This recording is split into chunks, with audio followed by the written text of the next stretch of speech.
Welcome to the Culture Code.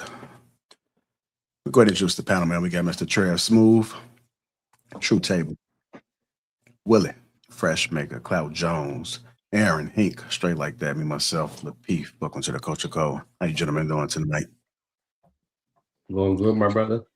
Good. Fellas, Living the dream, man. Living the dream.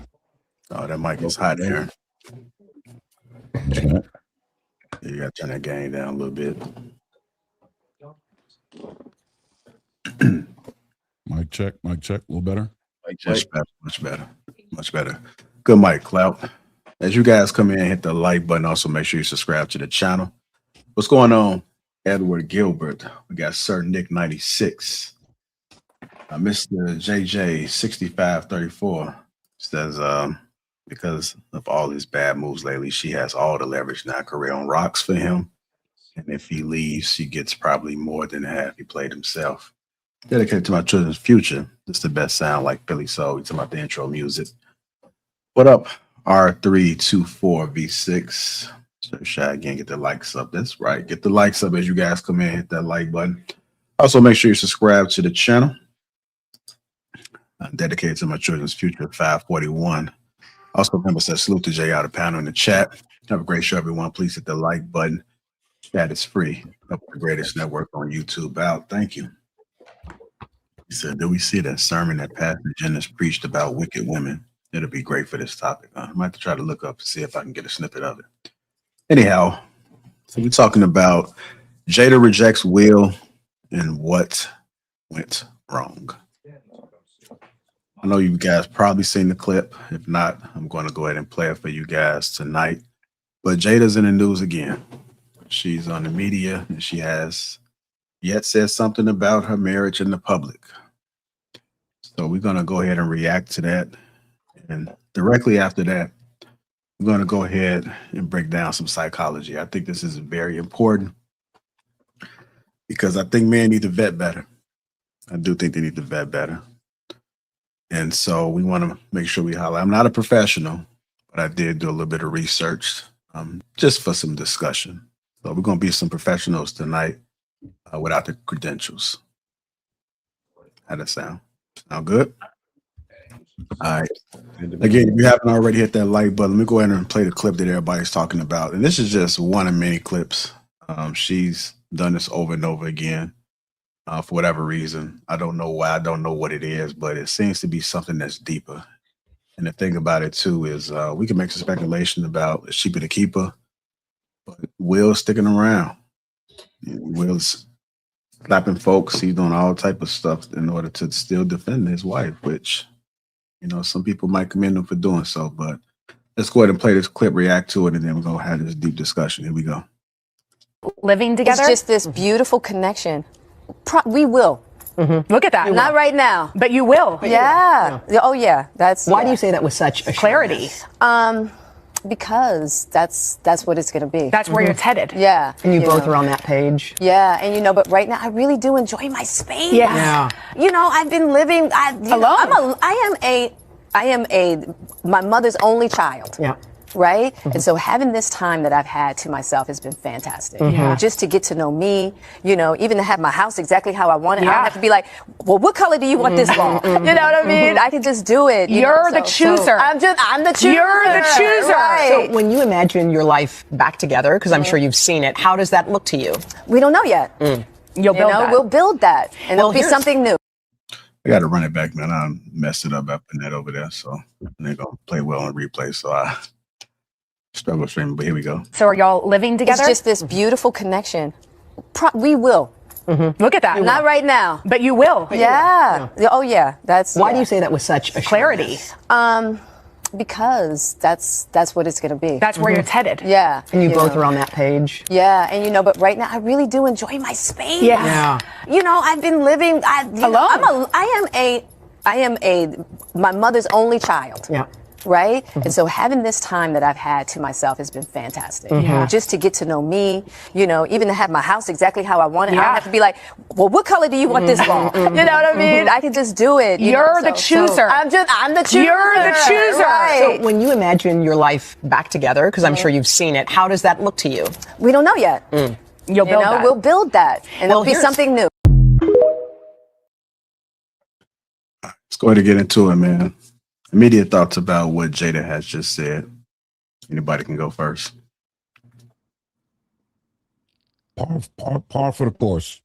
That lady, I believe, is damaged goods. I don't know her personally, but I'm pretty sure she's factory defect. And then her early life didn't do anything to help. It's business as usual with her. In fact, I would have expected this to come a bit sooner. And I'm not at all surprised that she's not, making it a finite split. Although I think it should be, for Will's sake. And, the phrase cheaper to keep her, yeah, only if it doesn't cost you your life. And I think this one is going to eat his days away. She's a sinkhole. Is anybody familiar with a remora?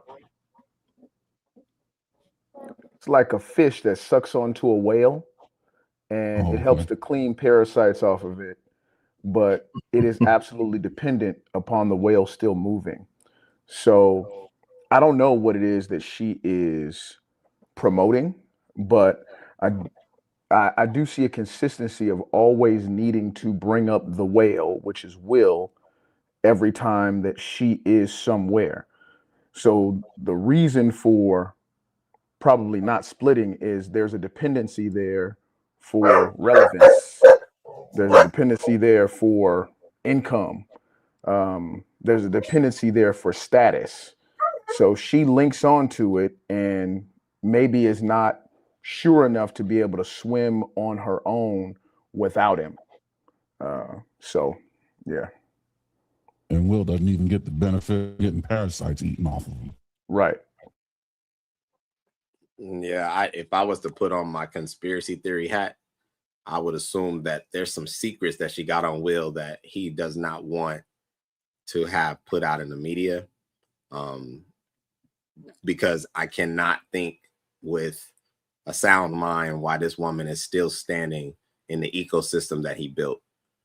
She in my opinion probably was relevant for 2 weeks in the 90s, and her notoriety is Will. So that's what I think. That's the only thing I could surmise as popping in the 90s. Jada was popping in the 90s. Jada was popping for 2 weeks in the 90s. Nah, she was popping, weeks, bro. Okay, and name 5 of her movies. No, she wasn't mainstream, but like she was beautiful when she was younger. She was in a lot of cult classics. I'm trying to Set think It of one Off. right now. Poetic, No, not Set It Off. There's another one she did. I'm not remembering the name. But she was always the woman getting somebody in trouble. That movie was pretty deep. It was pretty funny. Bro, what the hell are you talking about? Jada Pinkett ain't never been a tenth as popular as Will Smith has. Ever. I never said that. Ever. She wasn't popping either. You couldn't even name 5 of her movies. I said woo. Congratulations, you said 1. But here, I'll give you a couple of them. She was in bro, I'm finna give you 5 since and that wasn't a big movie. Since of the one Woo of us, was pretty I good, seem to though. be the only one know what I'm talking about. So you said Woo, Jason's Lyric, Low Down Dirty Shame, Set It Off, and Who the Fuck Else Cares? She's never been bigger than Will Smith. Will Smith's worst movie has outsold her best movie, which I think was The Wild Wild West. Low Down Dirty Shame. I said that one. My argument is not that she was big as well. I'm just saying she wasn't. I wouldn't say 2 weeks. I think she had a name a little bit more. Not obviously not Will Smith, but she was popping. She's never built a career where she could stand solid. And I mean that's argumented. I mean that's perspective. I sometimes, and I'm gonna say it, I sometimes think because we're amongst the community, we give people more credit than they deserve. Because when I look at a success, I'm measuring it across the metric of Hollywood. Jada Pinkett is not a household name without Will Smith. Will Smith is a household name without Jada Pinkett across all markets. So that's why I say she was only hot for 2 weeks. But think about the things that she leads in as far as projects. Woo was one of them, but it was not a memorable movie.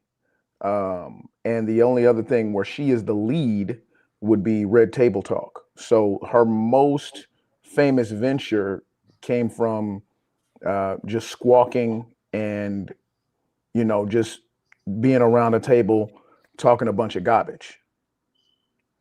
Yeah, her career appears to be sparkling only because we were introduced to her at the tender young age of 13. So we were a little bit enamored looking at her. But now, with an adult's eye, you can look back and say she's nowhere near on the trajectory of an Angela Bassett, Alyssa side, or anything like that. Not even close. Yeah, I just went and looked her IMDb up. She been in a lot of stuff I forgot about. The Nutty Professor. She was in Menace to Society, Inkwell, Jason's Lyric. They're all in the basket at Walmart. Notice back you forget by them, though. the toy section. Yeah, I definitely forgot all of them. Bamboozle. I didn't even know she was in Ali.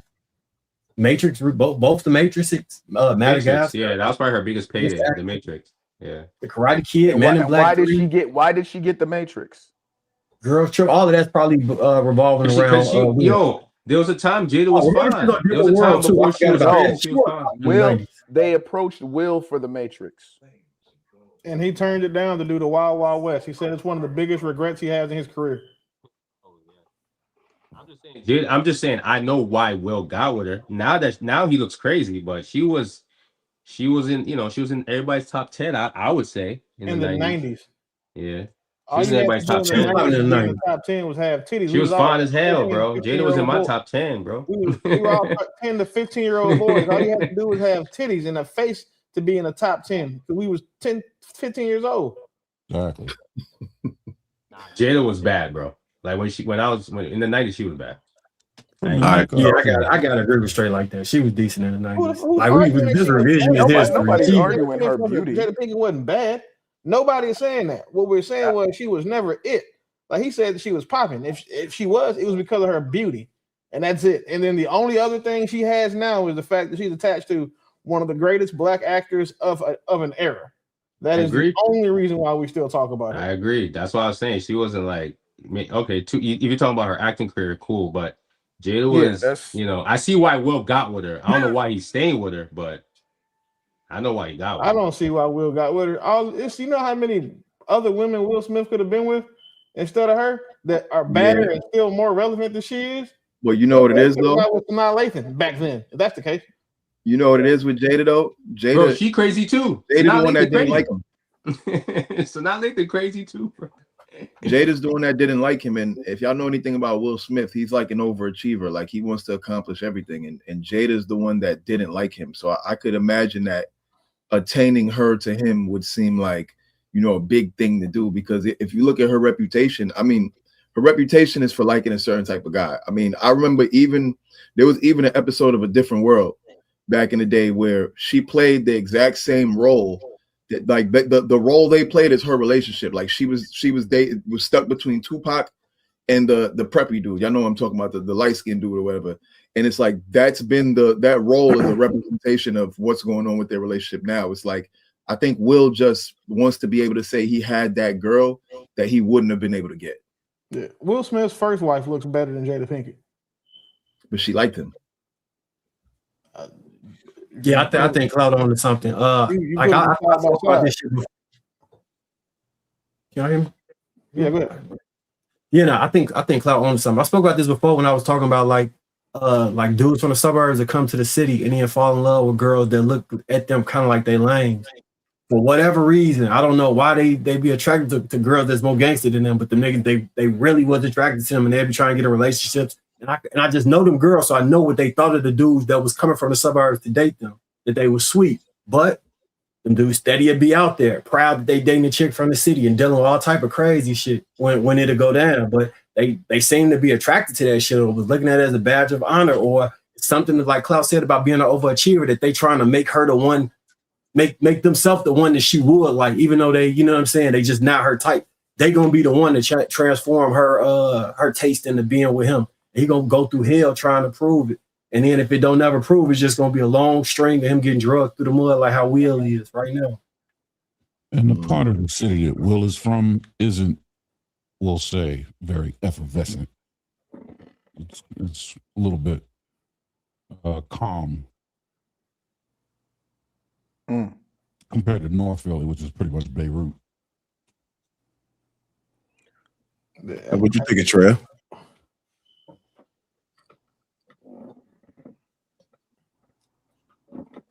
Trev got a It's new a sad. phone. It's a trying to sad. set up. No. That should. I can't do nothing with it. It's just sitting there. Yeah, this lady, man, I can't understand for the life of me why he is insisting on being tethered to him.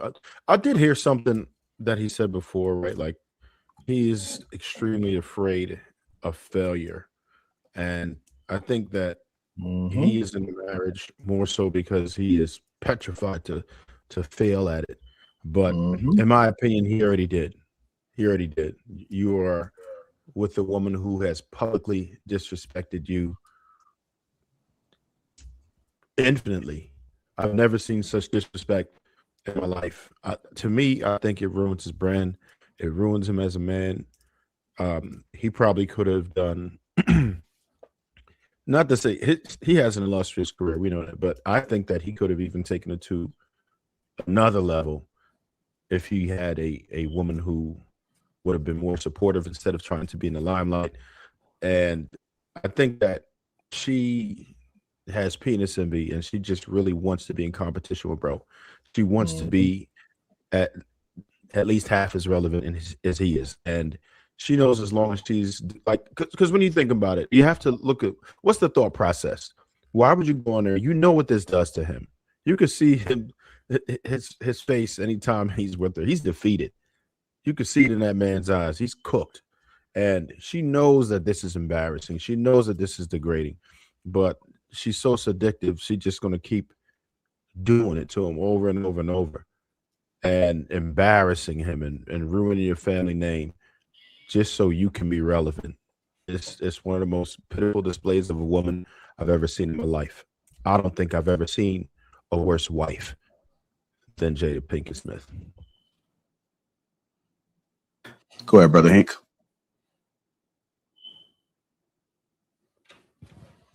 It reminds me of a classic movie with this situation. I don't know if y'all, a man of a certain age, y'all might know this, but the movie's called Grease. I don't know if y'all remember this movie, how, there was the hoods and the good girl, and it was something about this good girl that he wanted it so bad that he would just do anything to get with her. Everybody told him, man, don't even worry about it. Get one of these hood girls.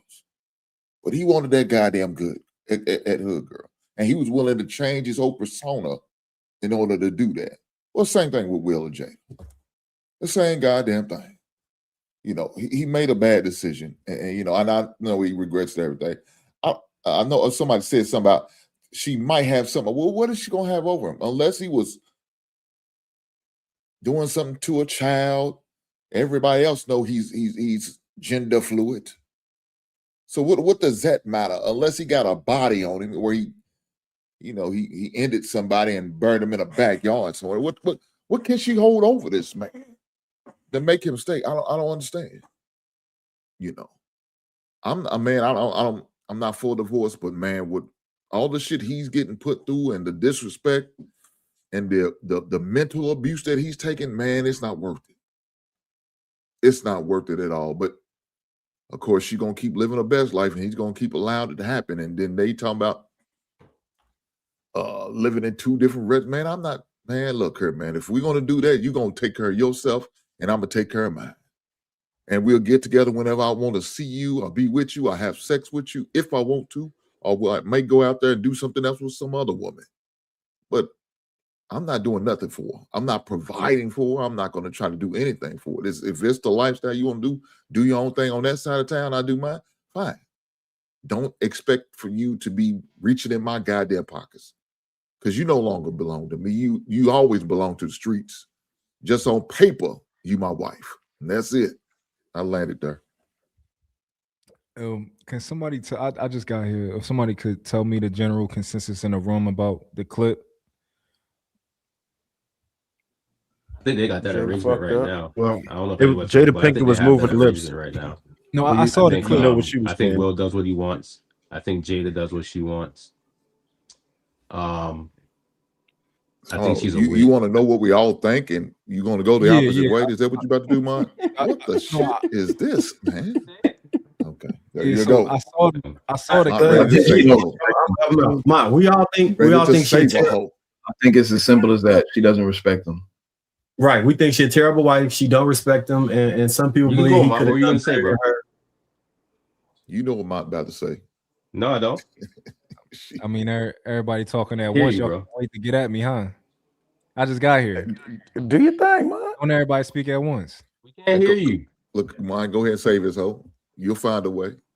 Yeah. So I think of course they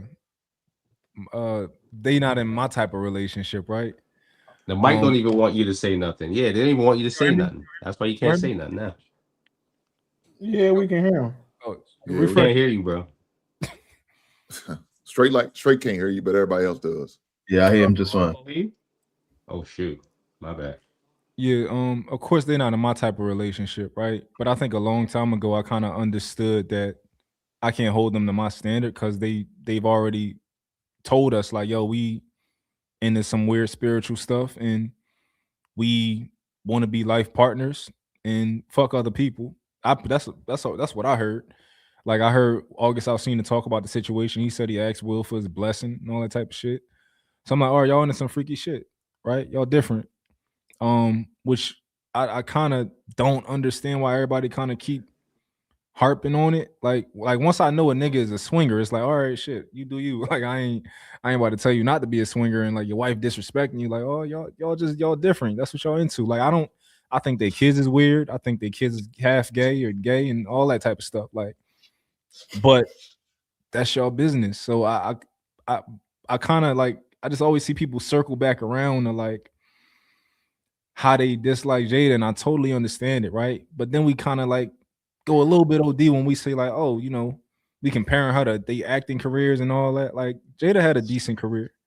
She ain't Will. Will's one of the best actors in the world, but Jada was in tons of movies that you probably can't even think of right now off top. But if you actually read them, you'd be like, oh shit, all right, she was all right. You know what I'm saying? Best actors. I'd say he's one of the biggest actors. I wouldn't say he's one of the best To actors. me, he's one of my favorite. He's in one of my favorite movies. Remember, I told you I Am Legend is one. Like I think he's great. He's amazing to me. It's the thing. If Jada's in all these movies and you can't remember her presence in the movie, it's an indicator of the quality of her acting skills. She got into the movies because of some sort of favoritism, nepotism, or connection to Will. So she's not an EGOT. She's nobody's Yeah. So if we talking about he was saying he thinks Will is a great actor. That's what he was saying, not Jada. Yeah. Well, he was saying that Jada is a good actor. She's in all these movies, and I'm like, well, no, she's in all these movies. No. He said Will. He was talking about Will. He said Will is. What I said about Jada was I think she had a decent career. Right. I'm not going to tell you I think she was a good actor. Because I share the same position with you as far as like I don't really, she did a good in the hood movies, but as far as like in the Matrix, I don't remember kind of like how she did and all that. Yeah, but I think that she had a decent career. She was able to land decent roles that a lot of people would probably dream of. But I don't think I'm not gonna say I think she's a good actor or not. But I hear people kind of attacking her on that level. She's a weirdo for sure, right? But that's what they into. They get into the weird stuff.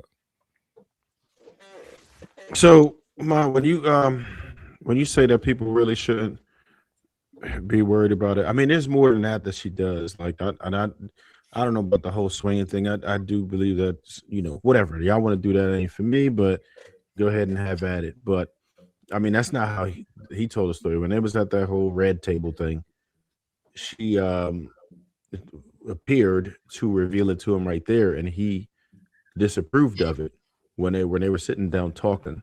So I don't know about that whole blessing thing, because that's not how either of them portrayed the story. August Alsina, I mean, shit, I don't know. He's an outsider, so I'm not really into whatever he said. But especially he want to make himself look good. But I don't know if you remember that red table conversation. She was revealing it to him right then and there. So I got a question for you. I got a question for you. When you hear Will and Jada talk, right? Oh, I'm sorry. Yeah. When you hear Will and Jada talk, how much of it do you think is authentic when you hear them talk? Um. Well, some of the things it's hard to tell, man, because they're both actors, right? So you never really know. So all we can go by, we could speculate all day and come up with entirely different conclusions. So I think our best bet is to just kind of take it at face value because they're actors, and you know what I mean. We could try to analyze it, but then that gives us the option to assume anything. So I'm just taking it at face value.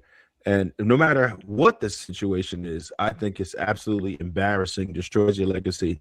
And for her to like put it out there to the world that she doesn't want to be around the person who you're calling your husband, she's enjoying her space. She don't like bro. She's absolutely projecting that she doesn't like bro.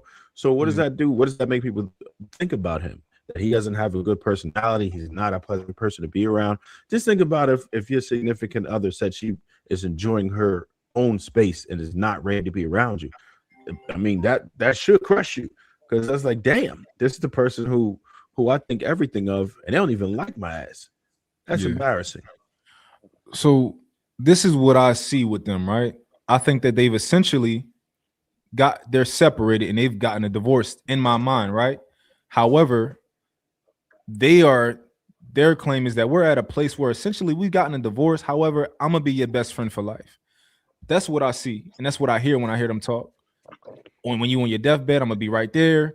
You know, anything you need, let me know. However, I don't want to be with you physically. I want to fuck other people, and I want to be in my own space.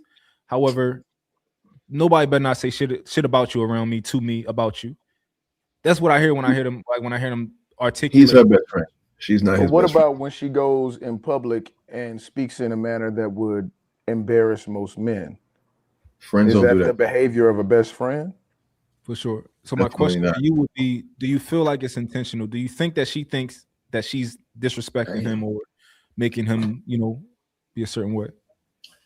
That shit is definitely intentional, man. Yeah. Every time she Yeah. opens her mouth, literally every time she opens her mouth in public, she said something to disparage Will Smith. Something. She says something that makes him look bad every time she speaks. I So agree. it has to be intentional at this point. It's not like, I mean, because they've been together for years. She could say a lot of things about him. She could say how great of an actor he is. She could say he's a good father. You know, there's a lot of things that she could big up about him. I'm sure in the years that they've been together, he has some redeeming qualities or some great qualities. But whenever she has the opportunity, it seems like she enjoys seeing him in pain. Like even at the Red Table Talks, like you could see in his eyes that he was in pain. Like you could see that what she was saying was hurting him. And she just kept twisting the knife. You know what I mean? Like every sentence she said, she just kept twisting the knife more and more. So to say that they're best friends, I don't know. I mean, it seems as though she's with him because there's a benefit that she gains, but she really doesn't respect him at all. She really doesn't care for him much. And I think that this is her way of letting the world know that she feels this way. So in this latest interview, you think that when she said, you know, I'm enjoying my space, you know, we don't live together, do you think that was one of the things that makes him look a certain way that she shouldn't have said? I mean, yeah, because she didn't have to say it. You know, who cares? Who cares if you enjoy your space? She could have said, "We'll see. We'll see if Will Kendall." You know, that's between me and Will. She could have said a million things that would have left him in a position that didn't sound like something was wrong with him or something was defective about him. She chose to go with the route of like, "Nah, I'm good without him. I don't really want to." Like, oh, and then she tried to play it off like, "Oh, well, I you know, I grew up with my mom single." Ma'am, you're in your 50s at this point. Like, what are we even talking about? You're in your 50s talking about how you was raised in your mom's house. You've been living with this man longer than you were living at your mama's house. So it's like, who cares how you was raised as a single child? Like, y'all have a family together. You know what I mean? So to me, I don't understand it. I just don't understand why she continues to put him in a bad light, especially knowing what his brand is, what it represents. If she knows him, I mean, in the public, he always talks about not wanting to fail, about how much his legacy means to him. So it's like, if you know this about him and this is your best friend, I would think that your goal is to preserve that image instead of making him look weak. I mean, the dude risked his career defending her just a couple years ago. So it's like that dude put his career on the line, this career that obviously wasn't easy to build. He put it on the line just to defend your honor. And now every time you're put in front of a camera, you can't defend his honor. You can't just say, even if you're lying, you can't just say, yo, Will's great. Will, I can't wait to be back with Will. Even if it's bullshit, just say it. You know what I mean? But she won't, because I think she gets more joy out of twisting that knife. I mean, I swore in this clip, I swore I heard her say good things about Will at the same time as saying like, I got my space. You know, we got our own spaces, and you know, and I'm enjoying it and all that type of stuff. Like, I don't know. So this is the thing. So what is good about that? What is good? None of that is really. They lived in a mansion. They lived in a mansion. Like. So again, like when they were together, they lived in a mansion, right? So it's like you had plenty of space. Like space can't be the issue. Like you know what I'm saying? He's an active guy. He's probably, you know, especially when he was doing movies, she probably got a lot of space from him. But it's like she's trying to let us all know subconsciously that she doesn't really fuck with him. It's like when a woman says, you know, I need a break. Smart men understand, yo, it's time to cut that right now. Essentially, she's giving a statement of I need a break, which is really an opportunity to test the waters without being attached to the whale. But she still is somewhat attached to it to be able to use it for status. So she's getting the best of both worlds. She doesn't have to have any responsibility to him, but she still gets the benefits of having the status connection to him. He, you know, really, that's his fault for not cutting that. But if they are supposedly in a best friend role, you do your best to defend your best friend and not let people in on particular situations that would make them look crazy, you know, in public, especially when their life is in public. So it just seems like the way for her to get her rocks off is for her to be able to twist the knife on them, especially in public. I'm trying to remember the psychologist's name. It was a white Jordan Peterson. He mentioned that when somebody cannot do anything physically to you, which ladies, when they can't do something physically to you, their best recourse is to attack your reputation or your mind. And I mean, not saying that we could say definitely that that's what she's doing, but it seems that way. All right. Sorry. Go ahead, Troy. I'll go right to you. Is there something to be said at the fact that she light skinned? And it seems like this is like a consistency because Aisha Curry got some of the same energy. Tia Mario got some of the same energy. And now we talking about Jada Pinkett, which got the demon of energies. I'm just saying it may be a theme. We may want to start the revolution, brother. Just you know, just paying attention. Just paying attention. True's a goddamn colors. Can you move my square up to like the corner? I don't want to get hit with shrapnel. Like they're coming, and they're gonna. What'd you say, Mike? I've got to move away from next to them. I said you're gonna leave Gab out of that. Will Smith is one of the few men. Good point. Gabrielle Union's crazy. I'll give Gabrielle Will light Smith a pass if he breaks up with Jada and gets with a white woman, because he should have did that shit years ago. What you say, Willie? I said that Will Smith's one of the guys that I give him a pass for. I'd have gave him a pass if he'd married a white woman. Like if he left Jada and married a white woman, I'd probably be happy for him. You know, I feel like we maybe are holding them to unfair standards, and I only say that because if somebody come on here and they tell me they're a Christian, I'm gonna hold your feet to the fire when it comes to that book, right? But if somebody come on here and they tell me they're not a Christian or they don't believe that, maybe they never opened that book up, I'm like, all right, I ain't gonna say nothing to you about certain topics, right? So I hold people to the standard that they give me. You tell me that this is the type of lifestyle you live. Like with Straight, remember I pressed Straight on a couple things because he told me he bought that book. So I pressed him on a couple things, right? You tell me the lifestyle you live, I'm gonna hold you accountable to that. But I think we holding them accountable to the type of relationships that we used to or that we will get in. Like my woman gotta respect me. My woman gotta come out here in public, like, and you're a reflection of me, right?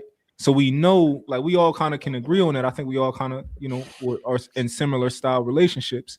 But I see them and they in this alternative swinger. Like, I feel like they've been fucking other people for a long time. And I feel like there's some people who think Will Smith played for the other team. I can't confirm that or not. So I don't really, you know, I don't talk about it too much. But there's some people who live and die by that shit. Jada Yeah, doesn't but you have a can't sit there and say soul. he don't believe in respecting somebody when he went up Yeah, on I that was gonna stage and say. slapped this man in his face for his goddamn wife. The He woman felt like who it was a doesn't- sign of disrespecting not only him but his wife. So you can't sit there and say he doesn't believe in some of the philosophy we do about respect. That's not true. He's just okay with being disrespected by his wife. That's the problem. He's okay with it. He accepted it is what it is. She's been doing this ever since I've known her. She's not going to change, so she's going to keep doing it. I just tolerate and I deal with it. Hank, you She know what? has- You know she what I has like no to All point right, out. to play devil's advocate, fine. I will say this, right? There is a possibility. There's a possibility that who he presents himself as to the public and who he is with his family is not the same person. And if that's the case, and if he's not who he presents himself as, then maybe that could explain why she feels the need to express what she expresses in public, because maybe she's kind of trying to tip people off to who he really is. Now, again, I don't know if that's true, but I'm just saying, if I'm playing devil's advocate, maybe that's what it is. You know, maybe he's really an asshole at home. Maybe he doesn't give, you know, maybe he's not a loving father. You know, maybe he's a real jerk. And so she's trying to let us know, hey, like, Will's not the guy y'all think he is. And that's why I disrespect him the way I do. That's the only thing to me that would make sense. All right, I know that DJ did bring up some information. He was talking about psychology, and I did want to go ahead and try to swing it over to these terms. So, JR, right before we do that, I just want to make a quick distinction. I think that what Hank just brought up about him having that similarity to us, I think that's quite the opposite. I think most of the men on this panel would have not behaved the way Will Smith behaved in that moment. I don't think any of us would have did that. I think that is more in line with a simp. Like, you know, traditionally, like, simp gonna crash out about a bitch, like all the way, crash out about her. Even if she disrespecting him or whatever it may be, a simp gonna be, don't leave, get your hands off my woman. She can be fucking another nigga. Leave her alone. You don't know her like that. She's like all that type of stuff. So I think unhand her, you ruffian. Yeah, like I think that's kind of like the opposite of how we would respond to that situation.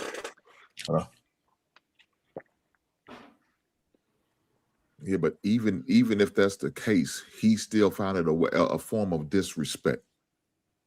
That's all I'm saying. Not even about how he responds. He still found it as a form of disrespect.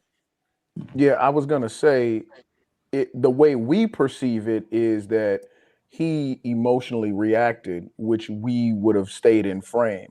However, and I mean, you can ask women, if a man is to stand up for you when he feels you're disrespected and smack another man and make sure he never does it again, for most, I would think that would be a point of where they have decided that this is my man forever. I'm always gonna stand by him, and I ain't gonna never let nobody disrespect him, and I'm not gonna disrespect him. Y'all can correct me if I'm wrong, but I would think that that's a normal exchange in something like that. Well, DJ, if it was in a different setting, some of men would have did that too. It was just the setting that he did it in what makes it look so bad. If y'all was out on the street and a man disrespected your wife, you probably would have laid hands on him. Yeah, you probably more than likely would have. But it so happens to be in a public setting like that. It's a reason why it made it so bad. We out on the streets, and the dude wasn't a threat. Yeah. Chris Rock and is a impersonating comedian. Yeah, public setting. It's a televised award show where the person announcing the award winner gets assaulted. That's wild. The woman has no soul. Didn't we just find out that this bizarre lifestyle that they're living? Me? Didn't we Because find I out can't that hear she Big found Aaron. out when we found out at Red Table Talk? Hey, Freshman, go Big back Aaron, out. your volume low. All right, Yeah, I'll go back out. Yeah, it's something with StreamYard because I caught it on the edit when I was doing it. I Who thought I was could me? hear somebody, but YouTube can hear us, but for somehow StreamYard just seemed to be limiting folks here and there. Who you want me out and back in? No, I was talking to DJ Freshman. A man is doing all of that for a woman that he done known and had another business out of her is crazy. You know, if we can be as weird as we want to, but if you fucking other niggas, I'm not going up and slap a nigga behind you either.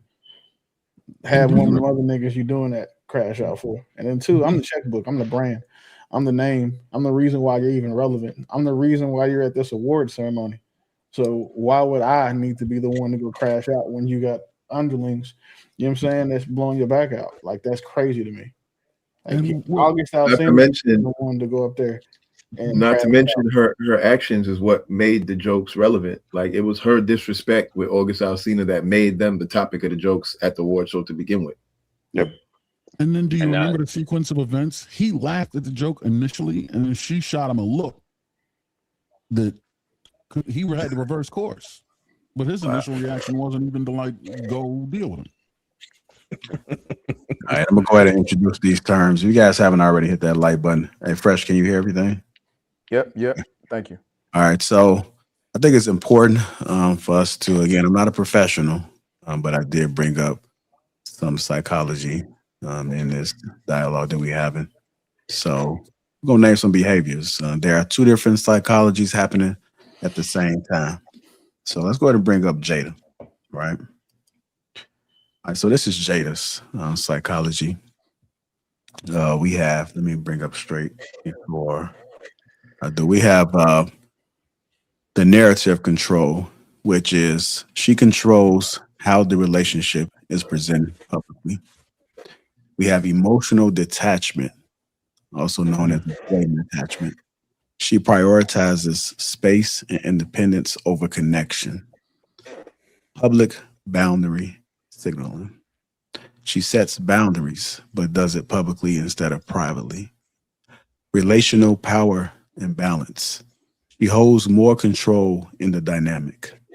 Emotional disregard. She may not be considering how this affects him publicly. So these are psychology terms. The question I have for you guys is this healthy independence or controlled distance that creates disrespect? Wait, say it one more time. Is this healthy independence or controlled distance that creates disrespect? That's it. I don't know that there is a thing as healthy independence, because I imagine when you do get in a relationship that is so intertwined, it's everything is interdependent. But her behavior to me seems like it's an absolute way to control everything, as if he is on a leash and she can pull it as taut as she would like to and loosen it as much as she would like to. It's almost like a pimp hoe dynamic.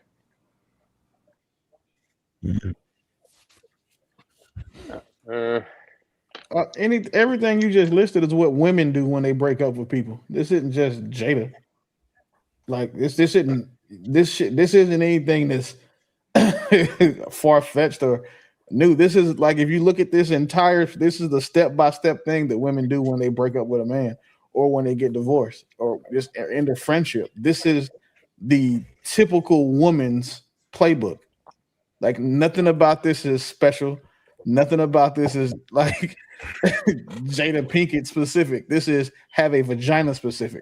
Like this isn't special. Like you control the narrative because you want the guy to be the bad guy.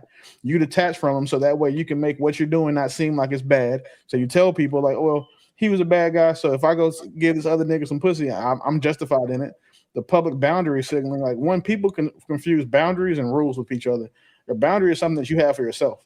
Like I have a boundary that I tell you, don't call me past 10 o'clock. That's me setting a rule for you. When I say I don't accept calls past 10 o'clock, that's my boundary. That's not what she's doing. She's not. She's established. She's trying to reassert these rules for her husband that should have been inside of her wall because that's her husband and not just some random nigga off the streets. The relational power imbalance. Like, what are we talking about? There was never balance there from the beginning. He married someone who didn't like him. Everybody should understand now that if a man likes his woman more than she likes him, this is the type of shit that happens. If a woman likes the man more than the man likes her, they can be together for 80 fucking years. But we don't see it. We don't see it the other way. In emotional disregard, I mean, shit. Again, standard woman shit. That's not a. This isn't like this isn't a big. This isn't like some aha moment. This is just what women do. So maybe he's ignoring her now. I was going to ask if you think he's just ignoring her now. because he seems to do this. I'm surprised he had slapped the shit out of her. That's what I'm surprised about. I'm thinking she does this to get a message to him, because I don't think he be answering her calls, bro. I honestly think we'll be just be like, yo, whatever. I'm not gonna divorce you. You can have your own crib. I'm gonna be over here at Diddy parties. I'm gonna be out here with these white. I'm gonna do me. And I think the only way she could get a message to him is going to do an interview. No, that's so we did see like we did see. I don't know. I'm just saying. That were true, I'm just saying. Is my mic working? Hey, man, I'm trying to give Will a little bit of credit. Trying to help this guy out, man. Yeah, we have seen people who operate the same way when they celebrities, that they try and protect their public image by any means. So it is possible that she could be trying to use the public sentiment to manipulate him into doing something or being in some way that she wants him to be. I think back to Willie's point, the relational power imbalance is the key aspect of all of this relationship. I think it's the pillar on which all this other faulty shit is happening. Because she likes him less than he likes her, he's become desperate, and his desperation makes her like him less. And he's putting himself in situations that's embarrassing. And that is his way of trying to prove something that's unprovable. You're not going to be able to convince her that you love her more now or that she should love you back by doing the thing that's making her look at you crazy. And unfortunately, the only thing that he probably could do that make her love him back is fall all the way back and ignore her. But then if she's willing to go to the extent of manipulating him using the public and the media and shit, he kind of caught in a toxic ass cycle. So it's hard to fix problems 20 years in, 15 years in. This shit you got to fix on the front end, because you just putting bonds on top of. You say what? This ain't hard to fix. Like Buddy just said, look at what Brian McKnight did. Will Smith need to take every play from that nigga's playbook right now. But he left, right? Huh? He left, right? Well, I'm talking about that. He cut everybody off, got married to a new person, had new kids, and had a new junior. Like, right, that ain't fixing it. I'm saying, like, in a if they was to talk about being within a relationship, it's hard to fix some shit that's this bad that you let go on for this long. That's how these patterns. But yeah, cutting it off ain't fixing it. That's doing the right thing. Infallible differences was a couple, it'd be these two niggas. What I'm saying is, going forward, Will Smith moving in the Brian McKnight fashion, the way that he cut his kids off. If he cut Jada Pinkett off, nobody gives a fuck about Jada Pinkett no more. Nobody. She didn't have maybe he cares about the money other than him. If she has nothing, like you said, that the remora fish, he's the whale, she's the fish. All he got to fucking do is stop swimming, and she's gonna die. Like, so maybe it's the money. She doesn't have anything that like. The only reason we were talking about her is because Will Smith asked her to marry him, and she said, "I do." If they had not got together, I mean, you look at her dating history, it was Eazy-E before Tupac, then Tupac, and shit. Not trying to be funny. She lucky as fuck to still be alive after dating Eazy-E. So if this is the only reason why we're talking about this girl is because of Will Smith. That's it. The only reason why she has any type of sway, saying she's relative or any of those other adjacent words is because of who her husband is. So are we really saying Will Smith is that desperate? No, I don't think that anybody up here has used that word or said. So why is he with? No, I'm saying why. Okay, I'm saying we all agree she's the worst. It can't just be, oh, I don't want to fail at this marriage, so I'm just gonna keep you around. It gotta be something else. Yes, it can. I mean, listen. Their whole relationship has been weird from day one. They just do weird shit. Like, their kids are weird. Like, the way Will be with his son is weird. Like everything about them is just weird. That's the only way to break it down. Like, there's something going on that we're never gonna know. And if we were to find out what that something is, I guarantee you to explain everything. The only time you see Will doing normal man shit is when he's with his oldest son, like the one from his first wife. Oh, right. That's the only time you'll see him like looking like a normal person. Because when he with the other two, them other kids is weird as shit. So he looks like a weirdo. Kissing that boy on the mouth on television shows, and the boy was trying to get away, and he trying to kiss him on the mouth, and it's just weird stuff going on in that family. I never seen him try to kiss his daughter. I always seen him try to kiss the son. Well, his daughter doesn't like men, so that's probably why. But again, But she wrote a letter to Tupac, so I mean, hey, she wrote a posthumous letter to Tupac, so she likes somebody. You know what I mean? She got I a think she girlfriend, like and because she they're knew his like mom was happy. yeah, she's into that like that triple stuff, like dating men and women at the same time. She's into that now. He should Right, have like she's into that. I mean, the son walk around with dollhouse purses and whatnot. Yeah, I mean, it's Will a different. Smith should have He, stayed he with was his he first was the wife. women's clothes representative for Louis Vuitton. Like, there's a lot of weird stuff going on in that family, man. He I should think they have stayed do with Diddy his first parties. wife. If he stayed with his first wife, then this whole we don't even have to have this conversation.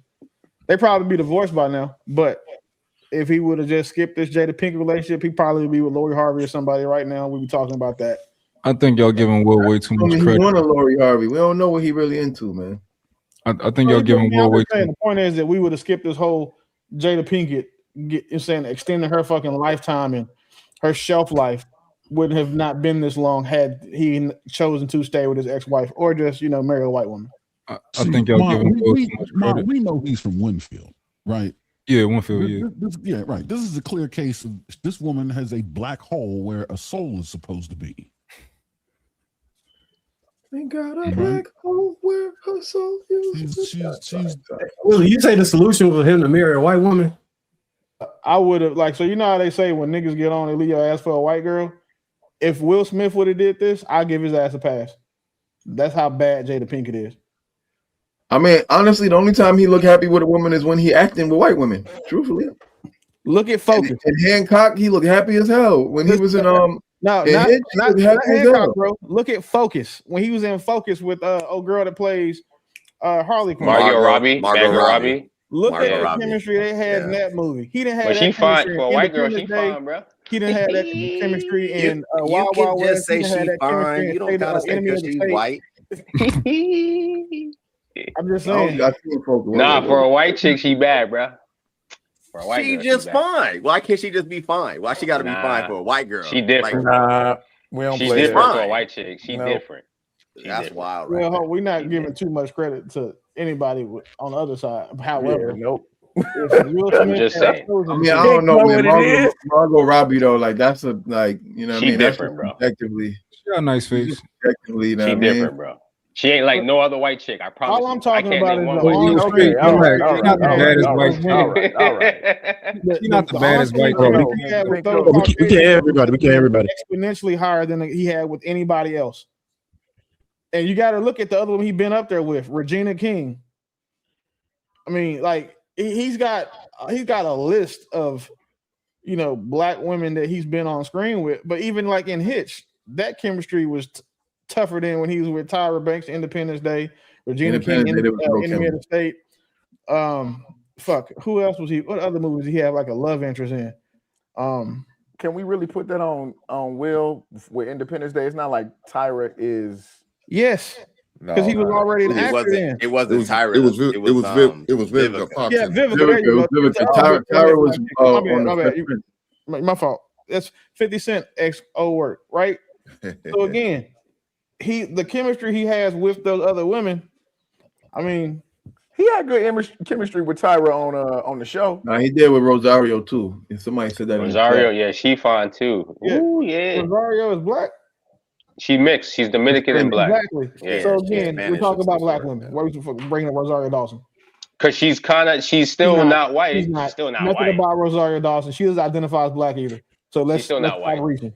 Yeah, she like Dominican. I know black. She want to know. Yeah. Let's stop reasoning. I know black, papi. He can marry an Arch and be in better Anyway, shape. yo, I blame Will though. He has the oldest L, bro. Because all his kids are weird.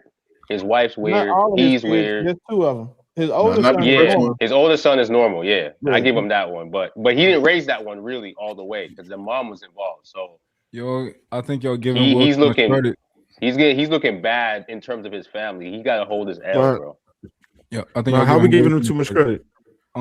It's like y'all talking about him like he a normal nigga and he's not a weirdo, and like if Jada's the problem and she's the weirdo. Like I think that he got the bitch that he wanted and the bitch that he need, and they both weirdos, and like they weird, and I think he's a part of that weirdness. I don't think it's just Jada. I think he's a dweeb. Like, can a nigga who's not weird be with that woman for 30 years? Yes, he's not that weird. absolutely you weird. can. And let me explain to you how you can do it. The same Well, way I could have been with her and she would have been acting normal. niggas be gone for 6-9 months at a time. So of those 30 years, he ain't been with that lady. I would say that they probably have less than 8 years together, like time spent together in the same house. Because when you shoot movies, that's a 3 to 9 month project. Look at how many movies he's been in, and I'm talking about like the big shit that he's in. And then two, it's trying to think of how to say without sounding like an asshole. I would say that I think he took a lot of those movies to get the fuck away from her, like and those kids. We can't justify why he did the Wild Wild West. He said he couldn't even justify why he did that movie, but took him away. He did that.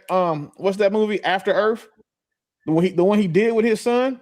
Trash. That was trash. I mean, it was a good father-son. It's some good father-son gems in there, but the movie overall was ass. Like the other thing is, like, we know what Jada is doing that's weird. We see it. It's why she's relevant right now. We can only guess and speculate to what Will is doing. You know why? And that's the problem. So it's not good for men to speak off of that type of speculation when we have an actual example of what we're talking about. Which you know why I don't think that? Because his kids is weirdos, right? So it would be different if it was just Jada out here acting a fool, right? But your son start this whole movement wearing dresses, right? Right.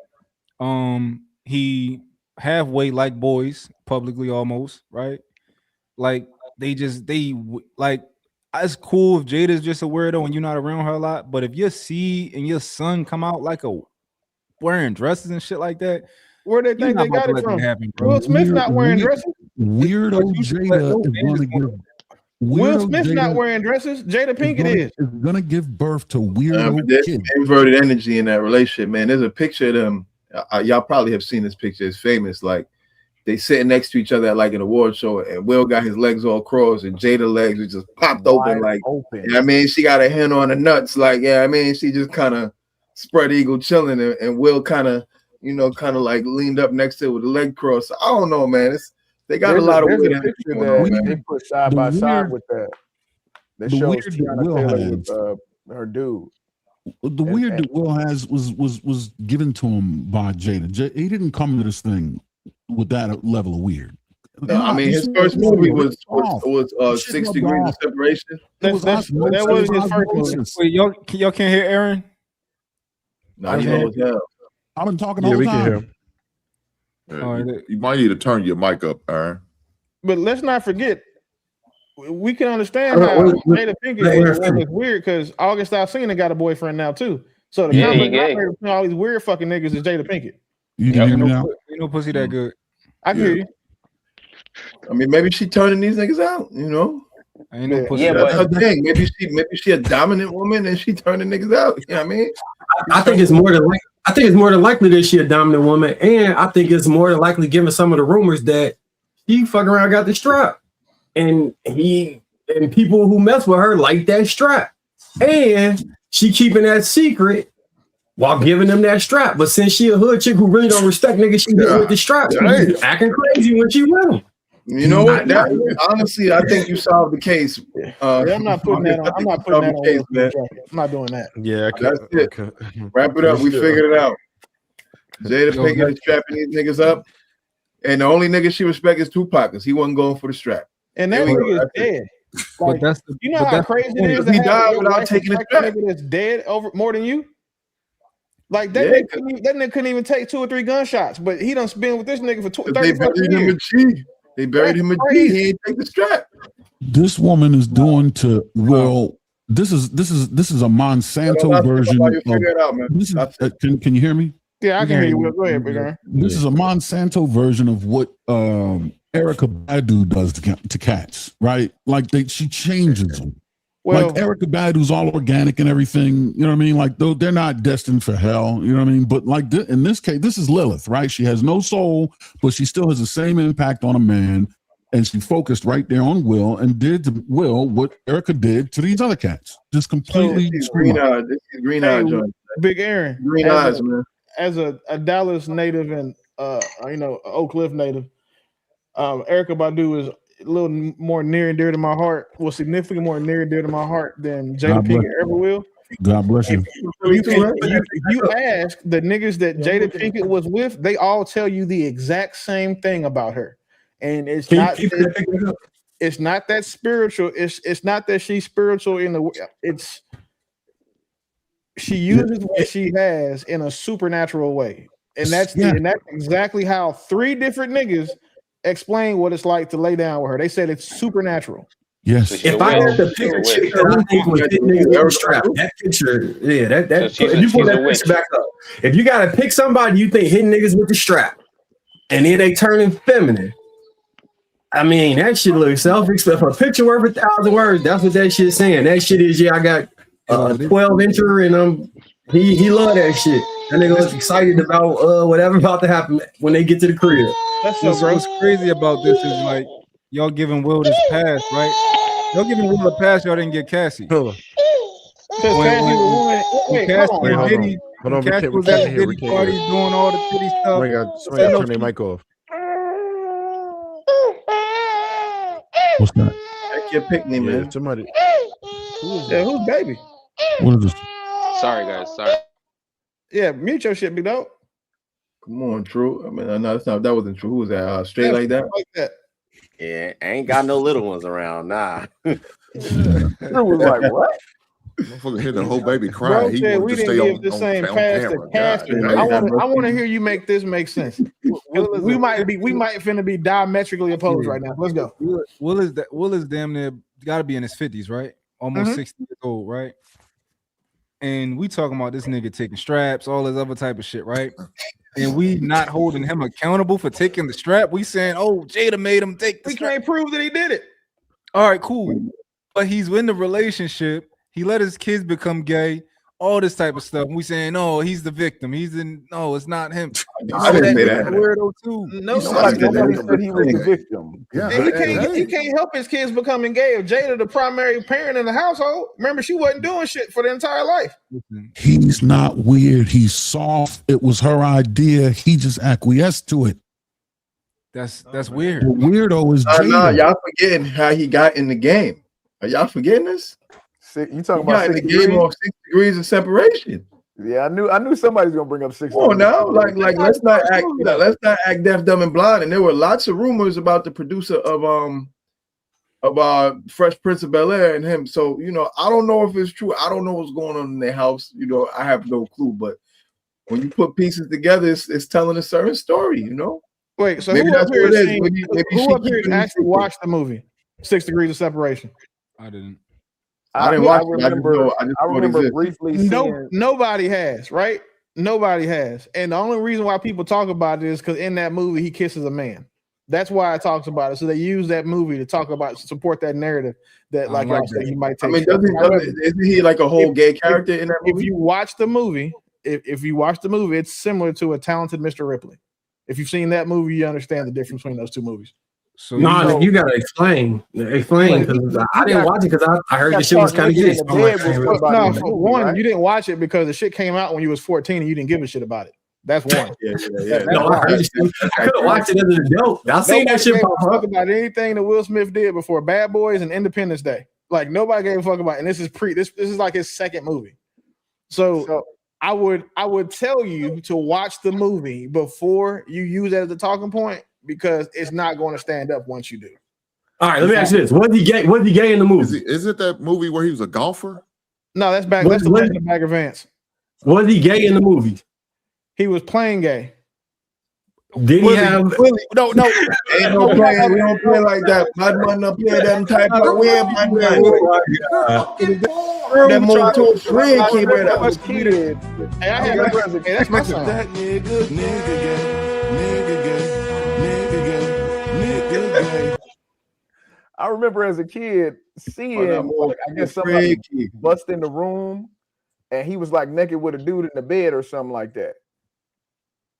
So just for clarity, was Will Didn't Smith he get in the movie? That sounds gay to me. Busting the bed, make for men. That's in the movie. He's pretending to be gay.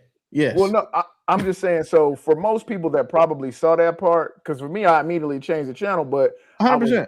tremendously, like I was like traumatized. This is Fresh Prince.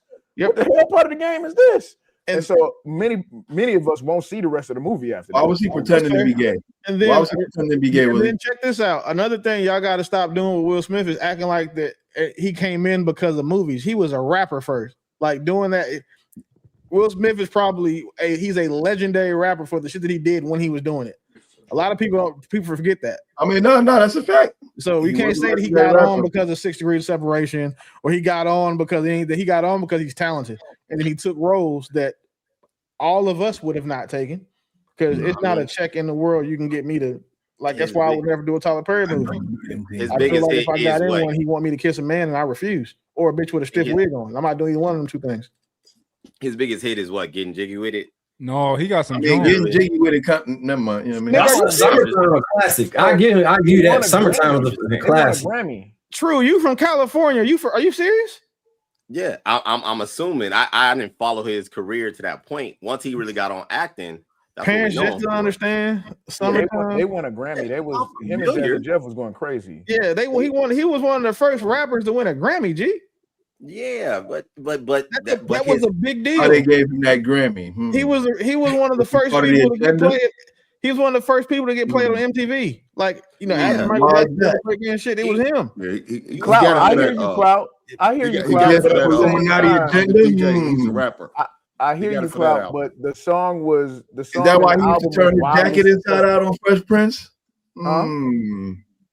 No, I'm just talking to the conspiracy theorists right now. No, I hear you. They definitely would have wanted Will or Fresh Prince to win over a more, rough Rugged element, but it was still very successful. So it's like a toss up on that.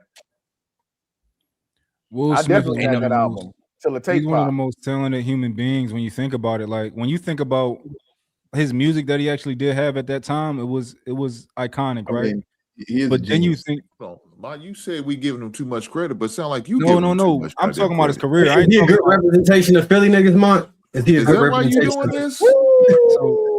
So obviously, I'm talking about his I career. don't know. Them niggas was spinning him around on the basketball court. You know what I'm saying? Like, I don't know if most Philly niggas now, were allowed. now we know why. Now we know why mine's I was defending this giving him motherfucker so passes hard. for what he Don't for the make it trouble in the backdoor. neighborhood.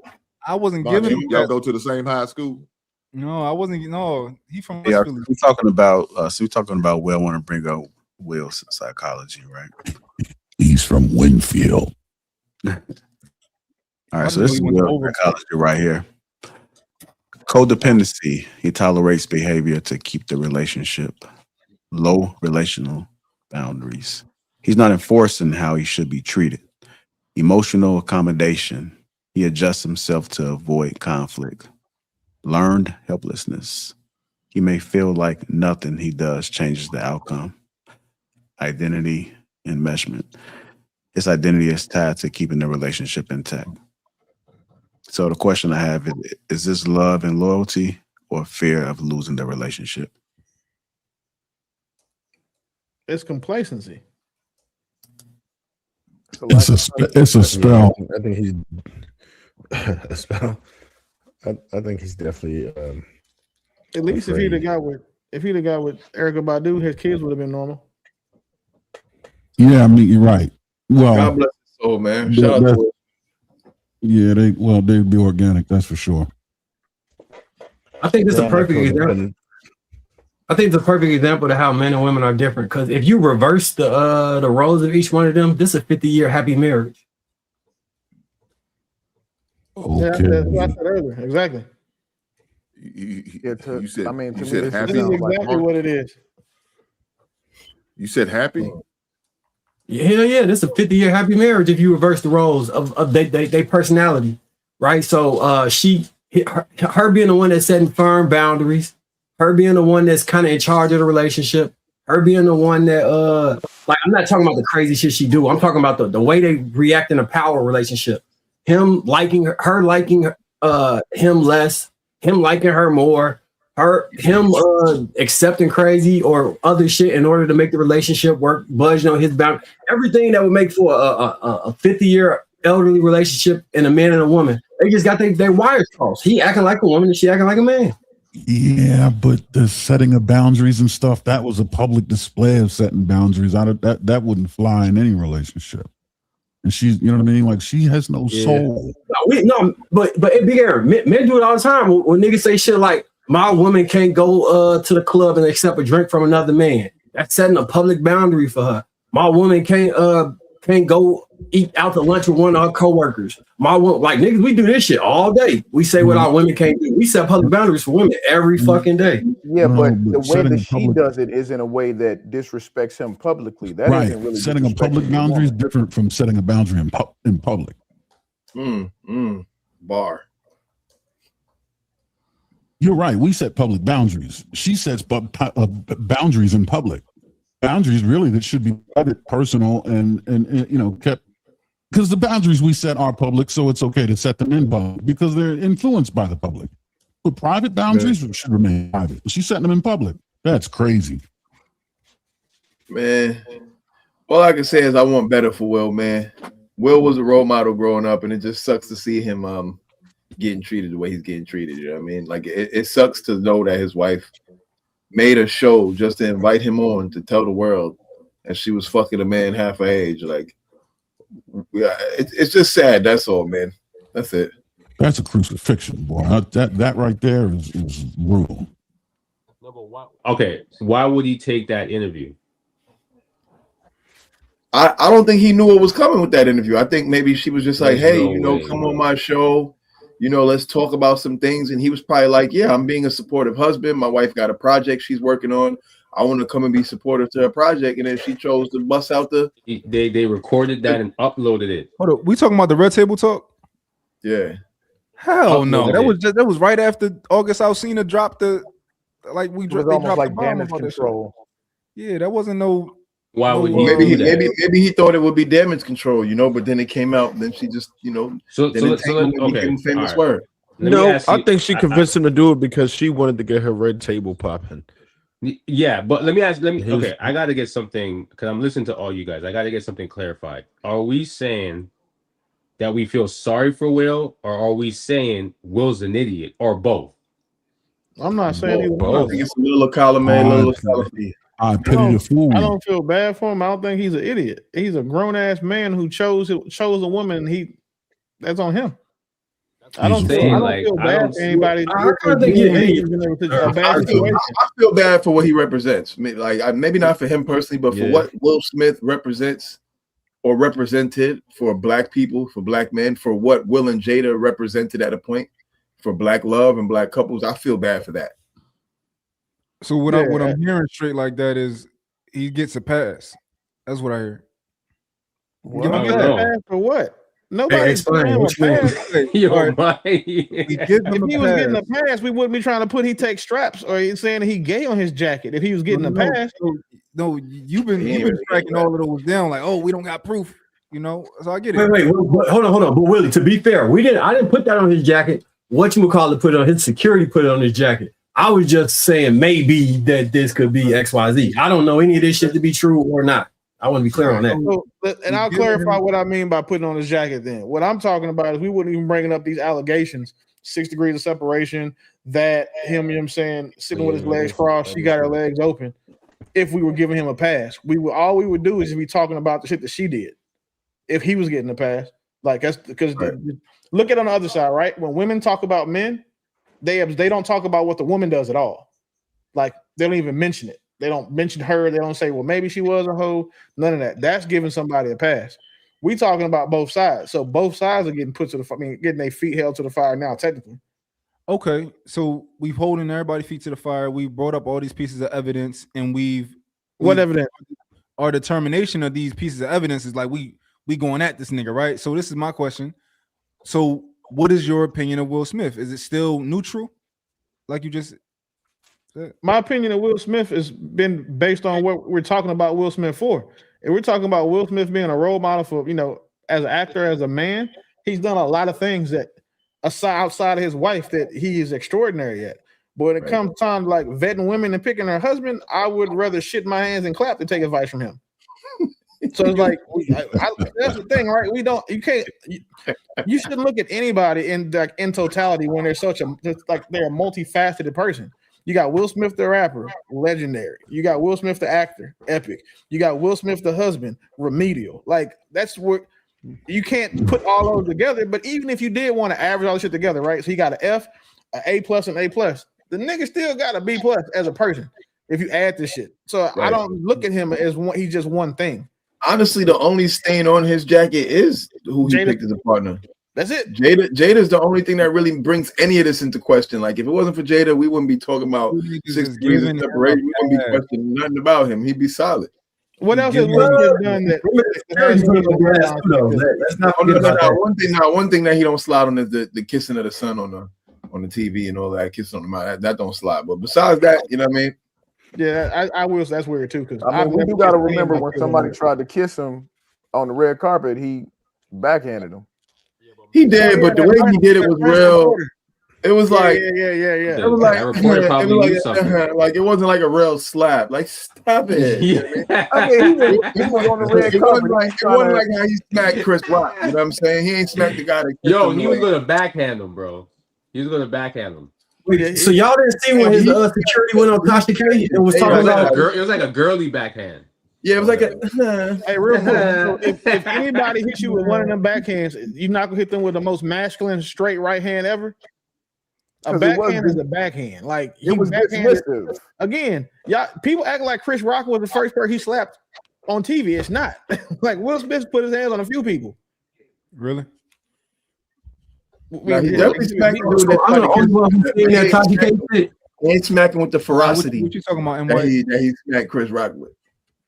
I'm the only one that seen his bodyguard go on Tasha K and then try and expose him. No, everybody go on Tasha K because Tasha K pay people to lie on you. Tasha K will pay people just to come up there and say shit. Like that's why she's been sued and had to file bankruptcy. She lied on Cardi B and said the bitch had herpes, which maybe she does, but she lied and she lost that lawsuit.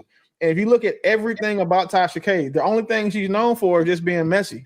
And we didn't talk about in the back chat how I got hip to it, but seeing what she's going through, with a friend of mine, like there's nothing Tasha K says should be taken serious.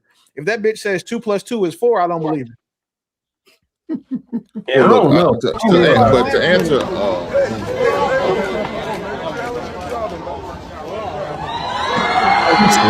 for sure, and she might be dealing in rumors, but them rumors be rooted in something. I don't think that should just be out the blue live. I don't know. Well, he's smiling a little and he lightly grazing. Yo, that's confusing though. The dude that's trying to kiss him, that looked like the little double tap. It didn't look like it was direct. It looked more like the cultural. That was like the little European kiss. That's what it looked like. I'm just saying. It was like a greeting because he was already hugging him. True. Like Will, he was trying to do too much. Like, he was trying to kiss him on the mouth or something. Like Will was in the moment, so he kind of felt him trying to like do. I had that same reaction the first time I met a friend. Trying to defend Philadelphia to the end. I see. That left hand jab. Let me ask you a question. Culturally, if you were to go somewhere where they kiss you on the cheeks, you do it? No, hell no. But to answer Mon's question though, about what he was talking about, straight like you. I do that about the business. Shout out to straight like that. But to answer Mon's question, arrest me, daddy. God damn. To answer Mon's question though, man, the biggest thing you can do is who you marry. That's the biggest thing you can do. Who you marry can affect you for the rest of your life, like it affect them little gay ass little kids they got. Kids are ruined, man.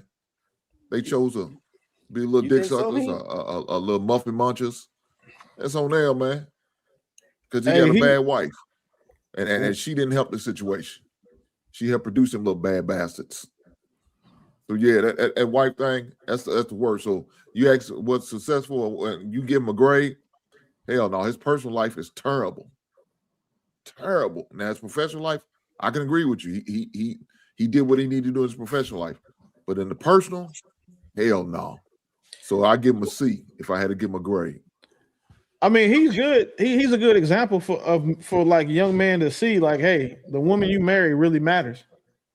Like, he's a great example for that. So I mean, we can't, even somebody that's that sucks at something, they can be a good example for somebody.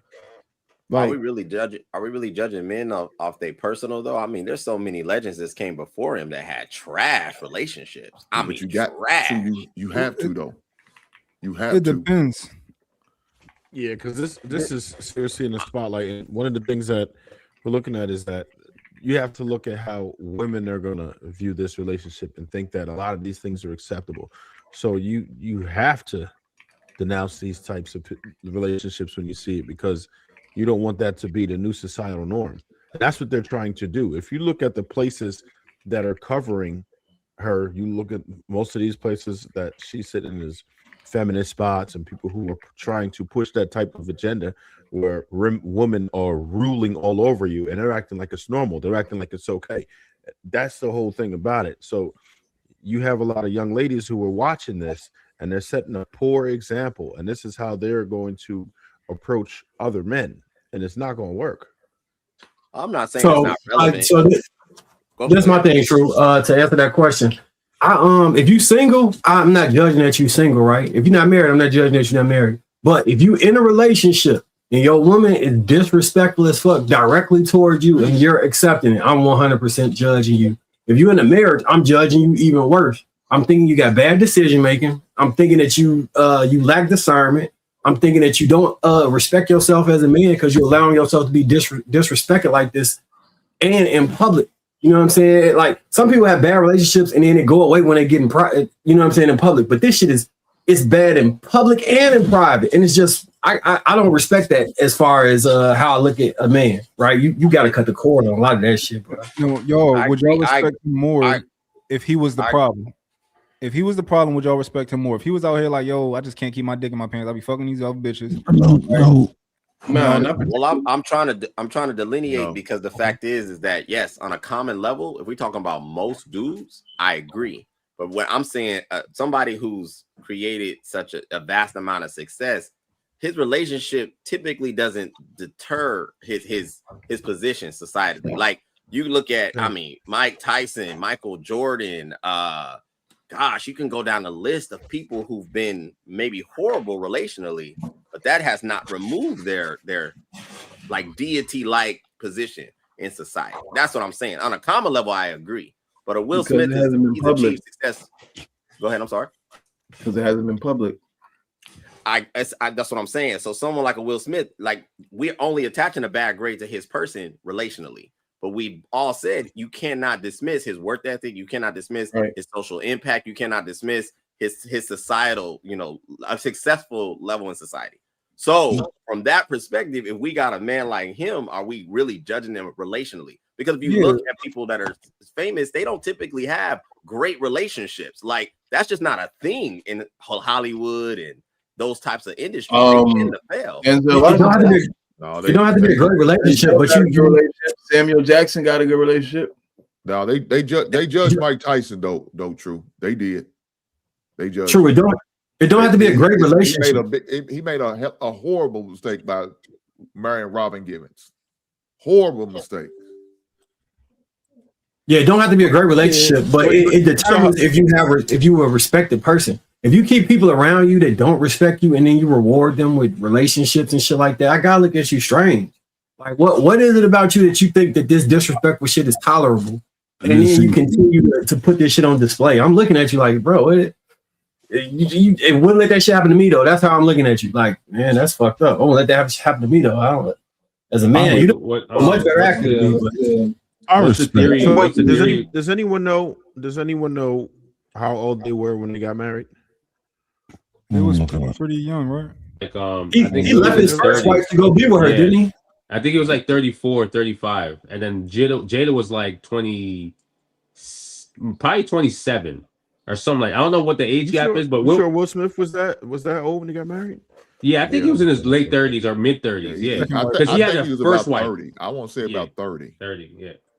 He was 29.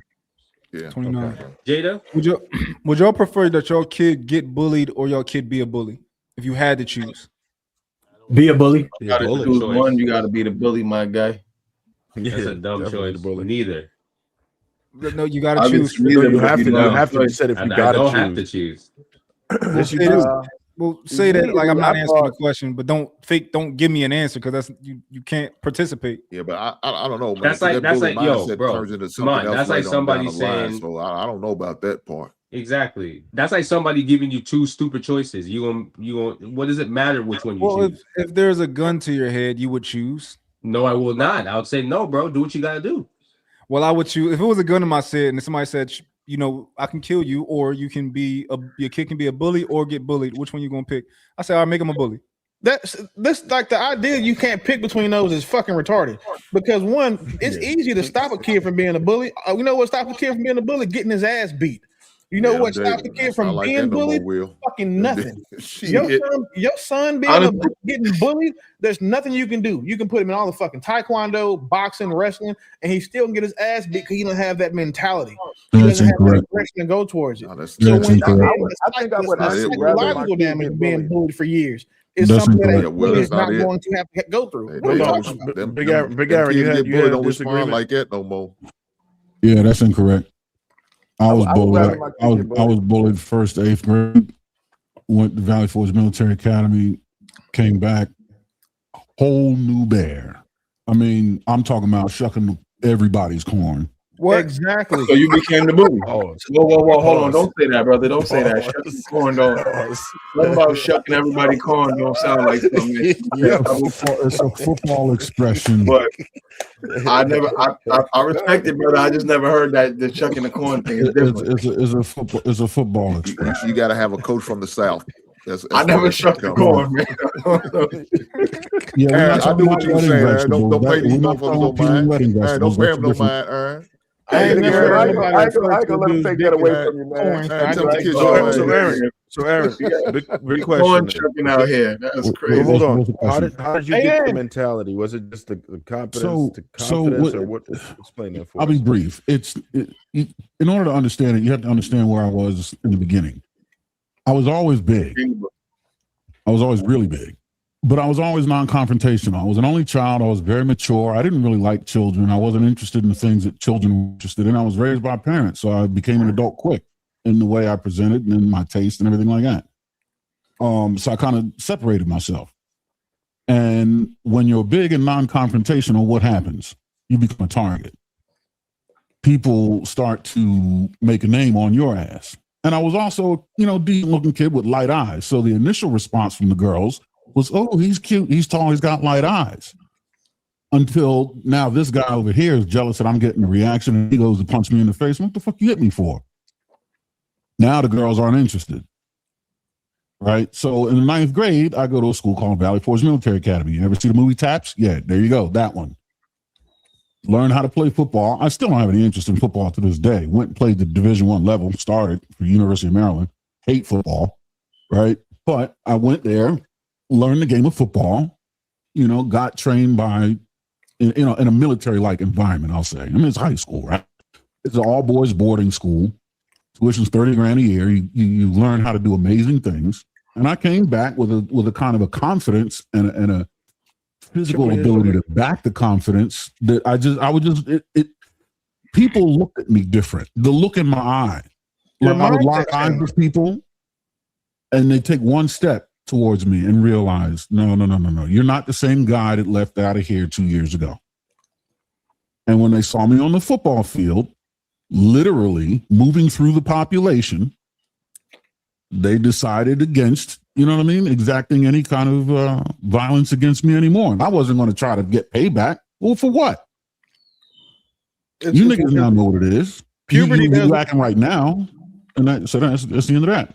Puberty does wonders. But like what happened? You just prove what I said. The mindset changed.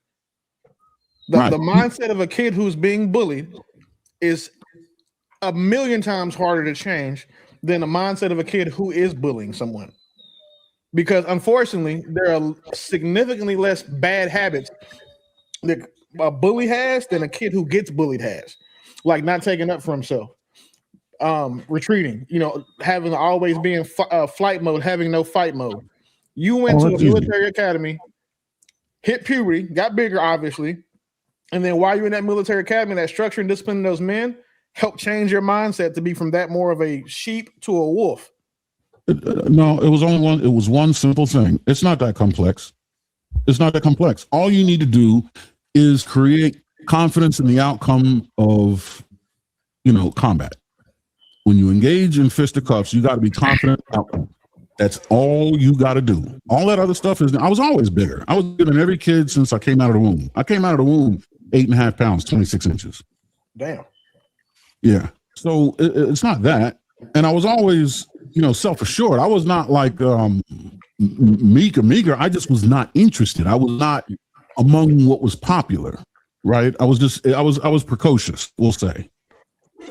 And I was interested in solving, my problem-solving skills were rooted in intellect. I was not interested in making this thing violent because for what? Yeah. Big Aaron, how much you said it cost to go to Valley Forge military school? It was 28.8 back then. Per year? Yeah. You did 4 years?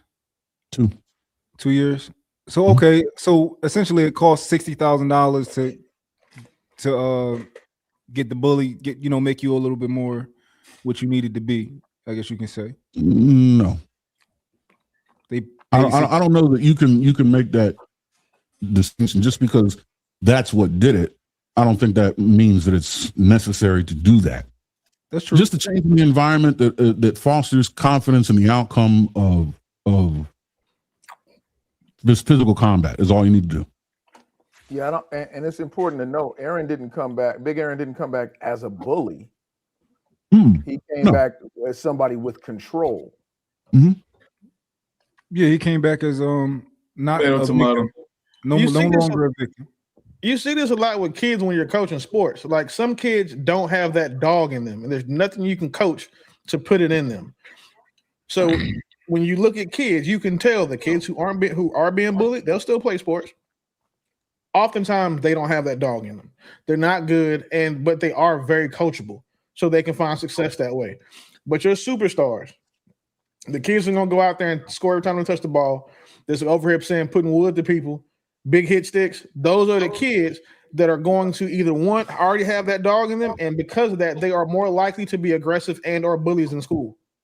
It's unavoidable. That's normal. But they typically peak early. I don't think that's a characteristic that carries over into their adult development. I'm just how many adults you can't bully adults. How do you bully an adult male? Well, what I'm saying is that to answer the question, I'd rather the kid to be bullied because I think that you can nurture it differently. Most of the time, it's an impact that you're meeting resistance at your developmental stages. So you're gonna have to grow to a level of knowing how to deal with conflict, knowing how to assert oneself. If you're already moving through the world at a very small age, your depiction of what you think is reality is shifty because it's not reality. You're a child. But I don't typically see those people scale past that point where on adverse, the people who get bullied tend to remember how it felt to be suppressed or how it felt to be disheveled or dismissed, and they grow and they usually ascend. I mean, some of your biggest stars on the planet will tell you that. Well, true. You know why? I think we are interchanging having a dog in them and bullying. Of course, you want somebody to have. You want your son to have that dog in them. But bully, no, I would rather them have to overcome the adversity of being bullied. It seems like a higher ceiling.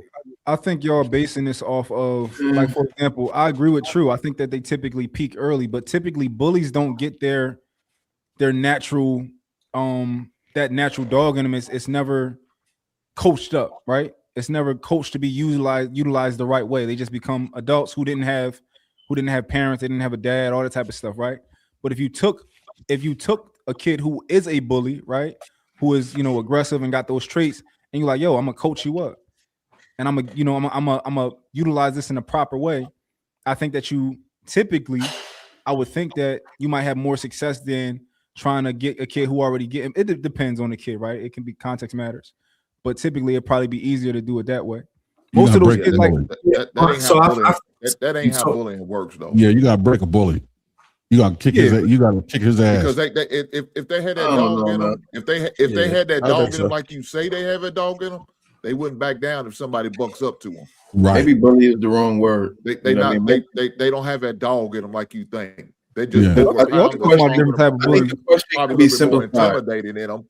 But once like it happens in most of our time, you buck up to a bully, you fight his ass one time, you might get whooped, but you give his ass a good goddamn fight, he won't try you no goddamn more. They not the bullies I know. The bullies I know, they was like that. So I don't know. Yeah, Like, he you won't. know how girls be like, you know how girls be like, It's- you know how girls be saying like, oh, that nigga, he's a bitch. He hit a girl, he won't hit a nigga. The niggas I know hit bitches and niggas. Like they just shout out.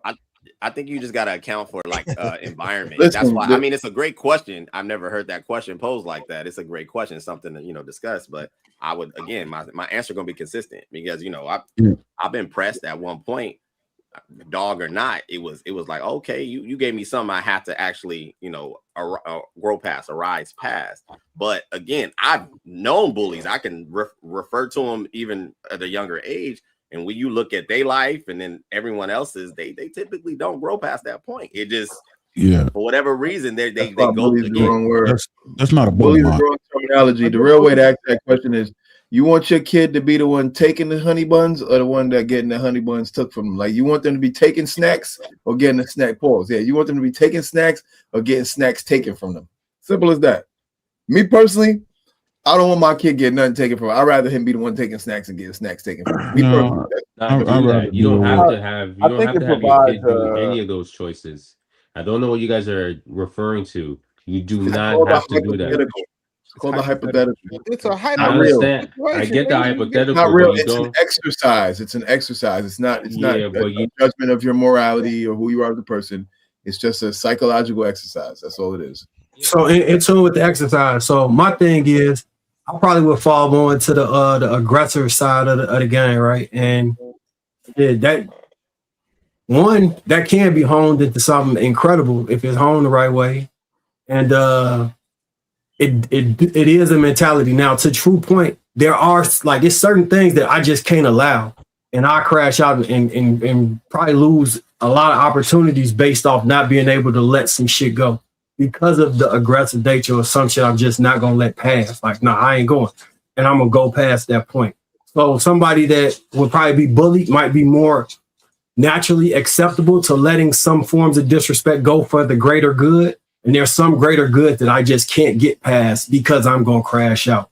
But if I had to choose, I'm gonna always choose to be this way because at least I look myself in the mirror and feel like I didn't let no man take nothing from me without going for mine. Or it was never a moment where I felt like somebody tried to steal my manhood or anything in my brain. That's how I view it. I'm not saying people get their manhood taken by getting bullied. I'm saying the way I view it when I look in the mirror was, I'm going to go for mine. You can tell the kids who get bullied to get hurt more because they remember that shit as adults. A lot of bullies don't remember bullying people when they're adults. They're like, I don't remember. Right. And that's why I'm saying it's so much more damaging for the kid who was getting bullied than it is well, for the kid who was doing the bullying. What you're talking about actually happened. There's a girl who did that on the train. She ran up on this girl like, remember when you used to bully me? You made my life hell. She's like, I don't even remember you. Like, what are you talking about? I don't know you. Like, and then the girl end up fighting in the subway station. Listen, have we asked the question? Have we asked the question? What creates a bully? You gotta understand if you would choose dealing with the bully first, you'll realize that what created the bully is something that you're going to have to break before rebuilding them. When you have someone that's being bullied, you simply build them, and when you do, you end up weaponizing them. You have to break with someone that's being bullied too. You have to break you them from don't. being soft, scary, non-confrontational, and being a victim. That's nothing you have to break. That is all build Absolutely territory. have to break. That's why you had to go to boys don't have fathers. You have to break all that girly shit. It's not. Girls, it's that's not. why they send you to boarding school. Tell their kids not to hit their not to hit somebody back. Too many mics. Willie, mothers are the ones that tell their kids not to hit people until they hit them back. Fathers don't give advice like that. No, I'm telling you from experience. I'm telling you from experience. It's the thing you have to break. It is simply a confidence. And this is the thing. You think you're the only one talking from experience, and you're not. And then I'm also talking from my I son. definitely know I'm not. But what I'm saying is, I have 3 sons. 2 were bullies, 1 is not, and one of them, he was on the receiving end of it. So as a parent, I am telling you that I would have much rather had all of my sons be bullied, be bullies, instead of having to have one that was bullied. Were you bullied? Fuck no. Were you a bully? No. Right. I was on. Fix your face, Marcus, because I wouldn't. I swear to God, I wouldn't. What Marcus said? I swear to God, I wouldn't bully, and I wasn't a bully, bro. I swear. Aaron, I think you probably was as much a bully as me. You probably was less of a bully than me. But when I realized how it was affecting other people, I apologize to the kids. You know what I'm saying, that I may have negatively affected when I went to the 20-year reunion and shit. I'm like, yeah, my fault. I have never in my life started a physical conflict with anybody. However, I had someone say, I'm gonna kick your ass after school, and I was like, oh no, nigga, we're fighting now. Like, no, that's not bullying. But I've never bullied anybody. No, that's not bullying. Bullying is when you initiate. Yeah, I don't initiate conflict now. Like, y'all see that about my personality. I don't initiate conflict, but once it's presented to me. So what I'm saying is, with a bully, you have to break whatever it is that's in him that made the bully. You have to literally fuck him up. You don't have to fuck up the kid that is being bullied. You train him. You don't kick his ass. You train both. One gets broken and then you train him. The other one you start training. You don't kick his ass. A bully, you're going to have to kick his ass. From the experience, I didn't have to kick my son's ass. Neither one of them. Didn't have to kick their This is figuratively. Well, no, I'm not speaking figuratively or from conjecture or speculation. I'm speaking I'm talking about as far as the approach. Right, and that's what I'm saying. So the actual approach that I've taken from having to have kids who were bullied on my sports teams and having a kid who was bullied and then having kids who were bullies, it's significantly easier to fix the kids who are bullies than it is the ones that are not. Yeah, because once you are not, you have to teach them. It's so much harder to teach someone to not be aggressive than it is to teach someone to be aggressive. Yep. That's just common sense, and sport shows you that. Well, you think aggression. I didn't have to break my sons anything. One of my sons actually tried to bully a kid he was just roasting him. Didn't know the kid was a Golden Gloves fucking champion. And when he learned, he didn't bully that kid anymore. Because that kid put his hands, elbows, and some wrestling shit on him. And now they are friends and they respect each other. I have a similar story like that with one of my best friends. That's because he's scared of him. No, he's not because he's scared of him. When you have a kid that's right? being Y'all bullied. keep thinking that just because you bully someone look, they're if you scared beat the shit out of that, you friends. When you have a kid that's being bullied. Like he knows he's going to fight back. You're not fucking with him. I think, correct me if I'm wrong, Jesus, but I think bullies have a place in society. I think bullies. Me personally, I feel like ain't never be no goddamn.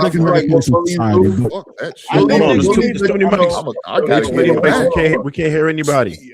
Listen, what I'm saying is, when a kid is bullied, there's a building aggression in him.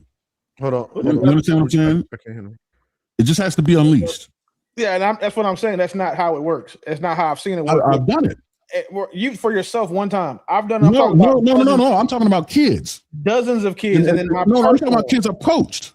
Exactly, and then the kids that I'm raising. So I see it on both sides from a coach and a father. The kids who are getting bullied don't have any aggression, and they have emotion because they're tired of getting hit, tired of getting picked on.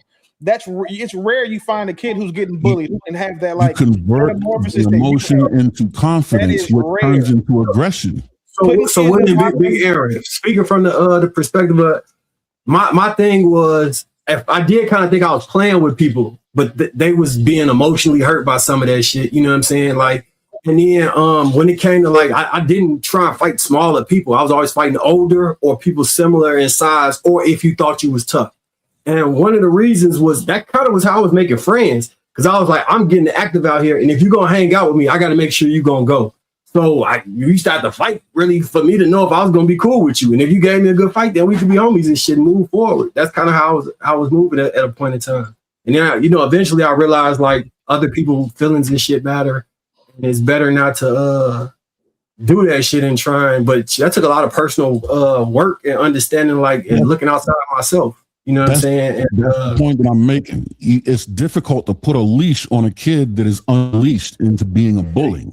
You know what I mean? Like you have to break him into his humanity. Whereas a kid that's being bullied is a clean slate. You once you impart confidence in that kid, you set him loose.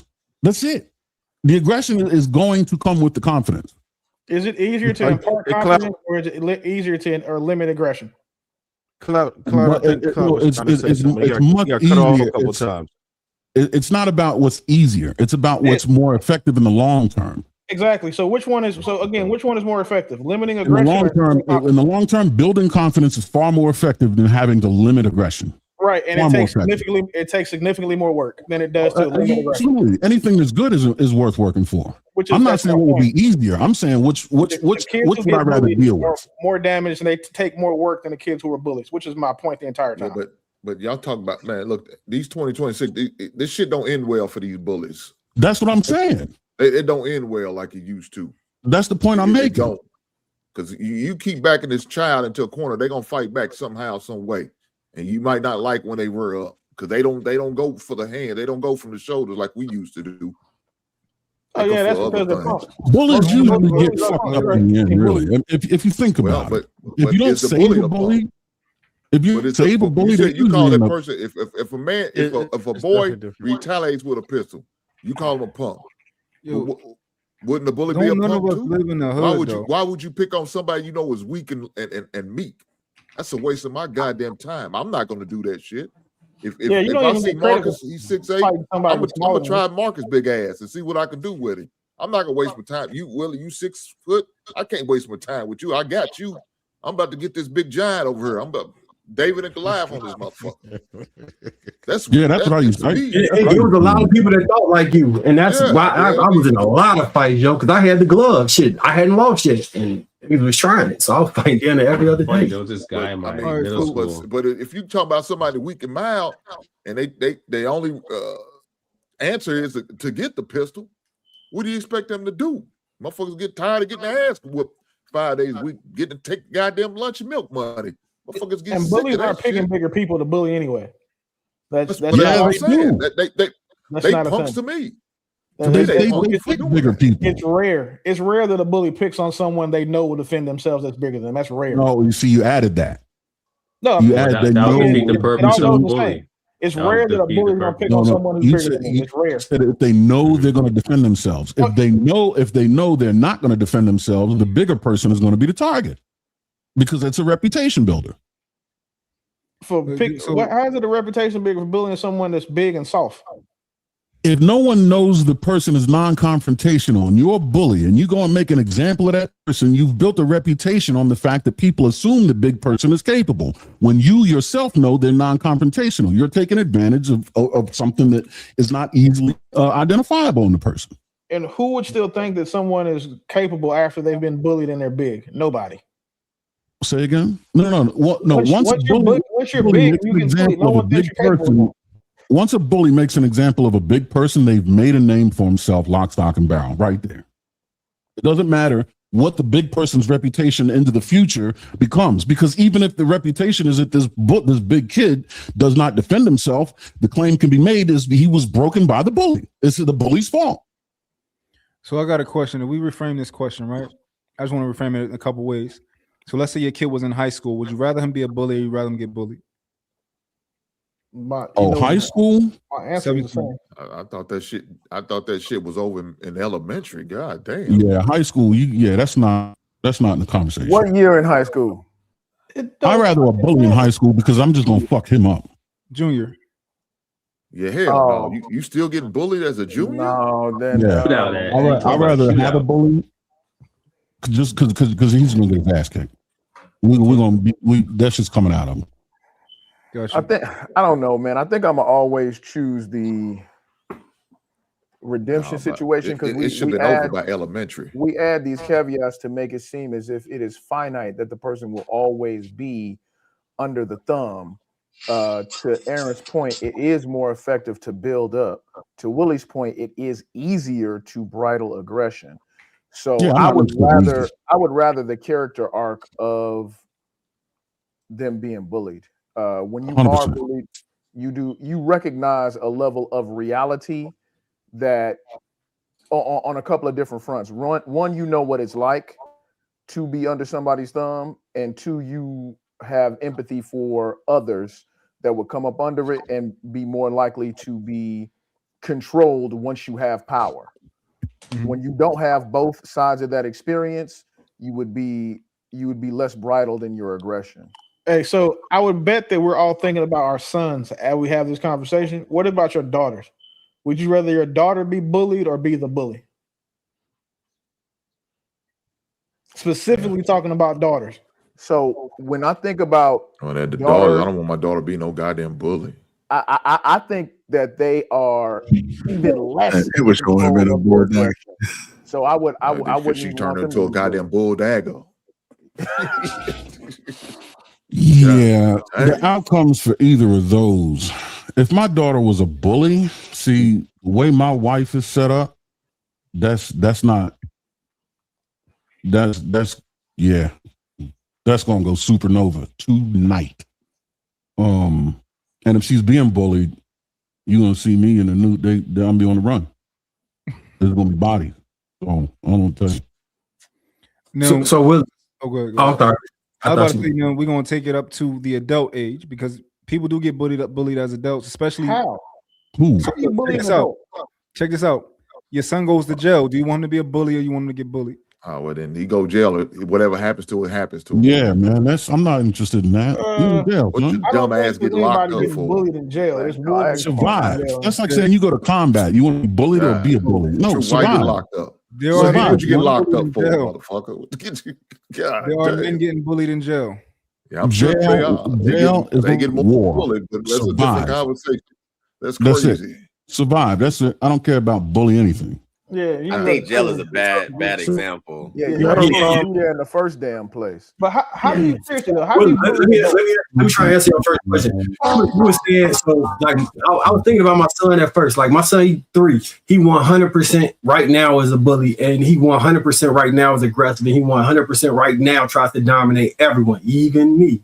This is something I'm trying to break him from because this. I don't want to break too much of it, but it's gonna be dangerous if I don't reel it in. Because it's just whatever this is, it's in him and it's there. With my daughters, though, with my daughters, my oldest was, like I said, I did the homeschool thing at first, and she kind of was shy and didn't, but she wasn't getting bullied or nothing, but she just was shy, right? So she was to herself and came out and became an extrovert. She's adopted the Avenger, like she gonna try and be a hero and protect people who are smaller. My middle child is the sweetest kid you can ever imagine. That's the one that probably I would have to deal with somebody saying like maybe she got bullied because she just so giving and not, she like her mom. She's just the nicest person you would ever fucking meet and just helpful. And she'll give her food before she. So that could be taken advantage of. In that case, as a child in high school, I would wish that she might become more of a bully. But I know the way she is at 18, she probably can. When it comes to dating, she gonna have whatever she wants. That's the perfect archetype for a wife right there. My middle child, like the very perfect. Like you can't get more perfect than that as far as somebody dating and being in a relationship. So it depends on what I'm asking. If they're gonna be independent for their whole life and be single, then yeah, I want them to be bullies. If they're gonna have to become interdependent and marry a man, then I don't want them to be bullies at all. Man, it's adults and men and women getting bullied in their friendships. Yeah, well, that's a women. problem, though. That's a Especially problem. women. That's not a friendship. Shut you on, man. That's a problem. Yo, maybe y'all don't know about female friendships. I know about female friendships. Do they got a man? A woman will be friends with a girl who they hate.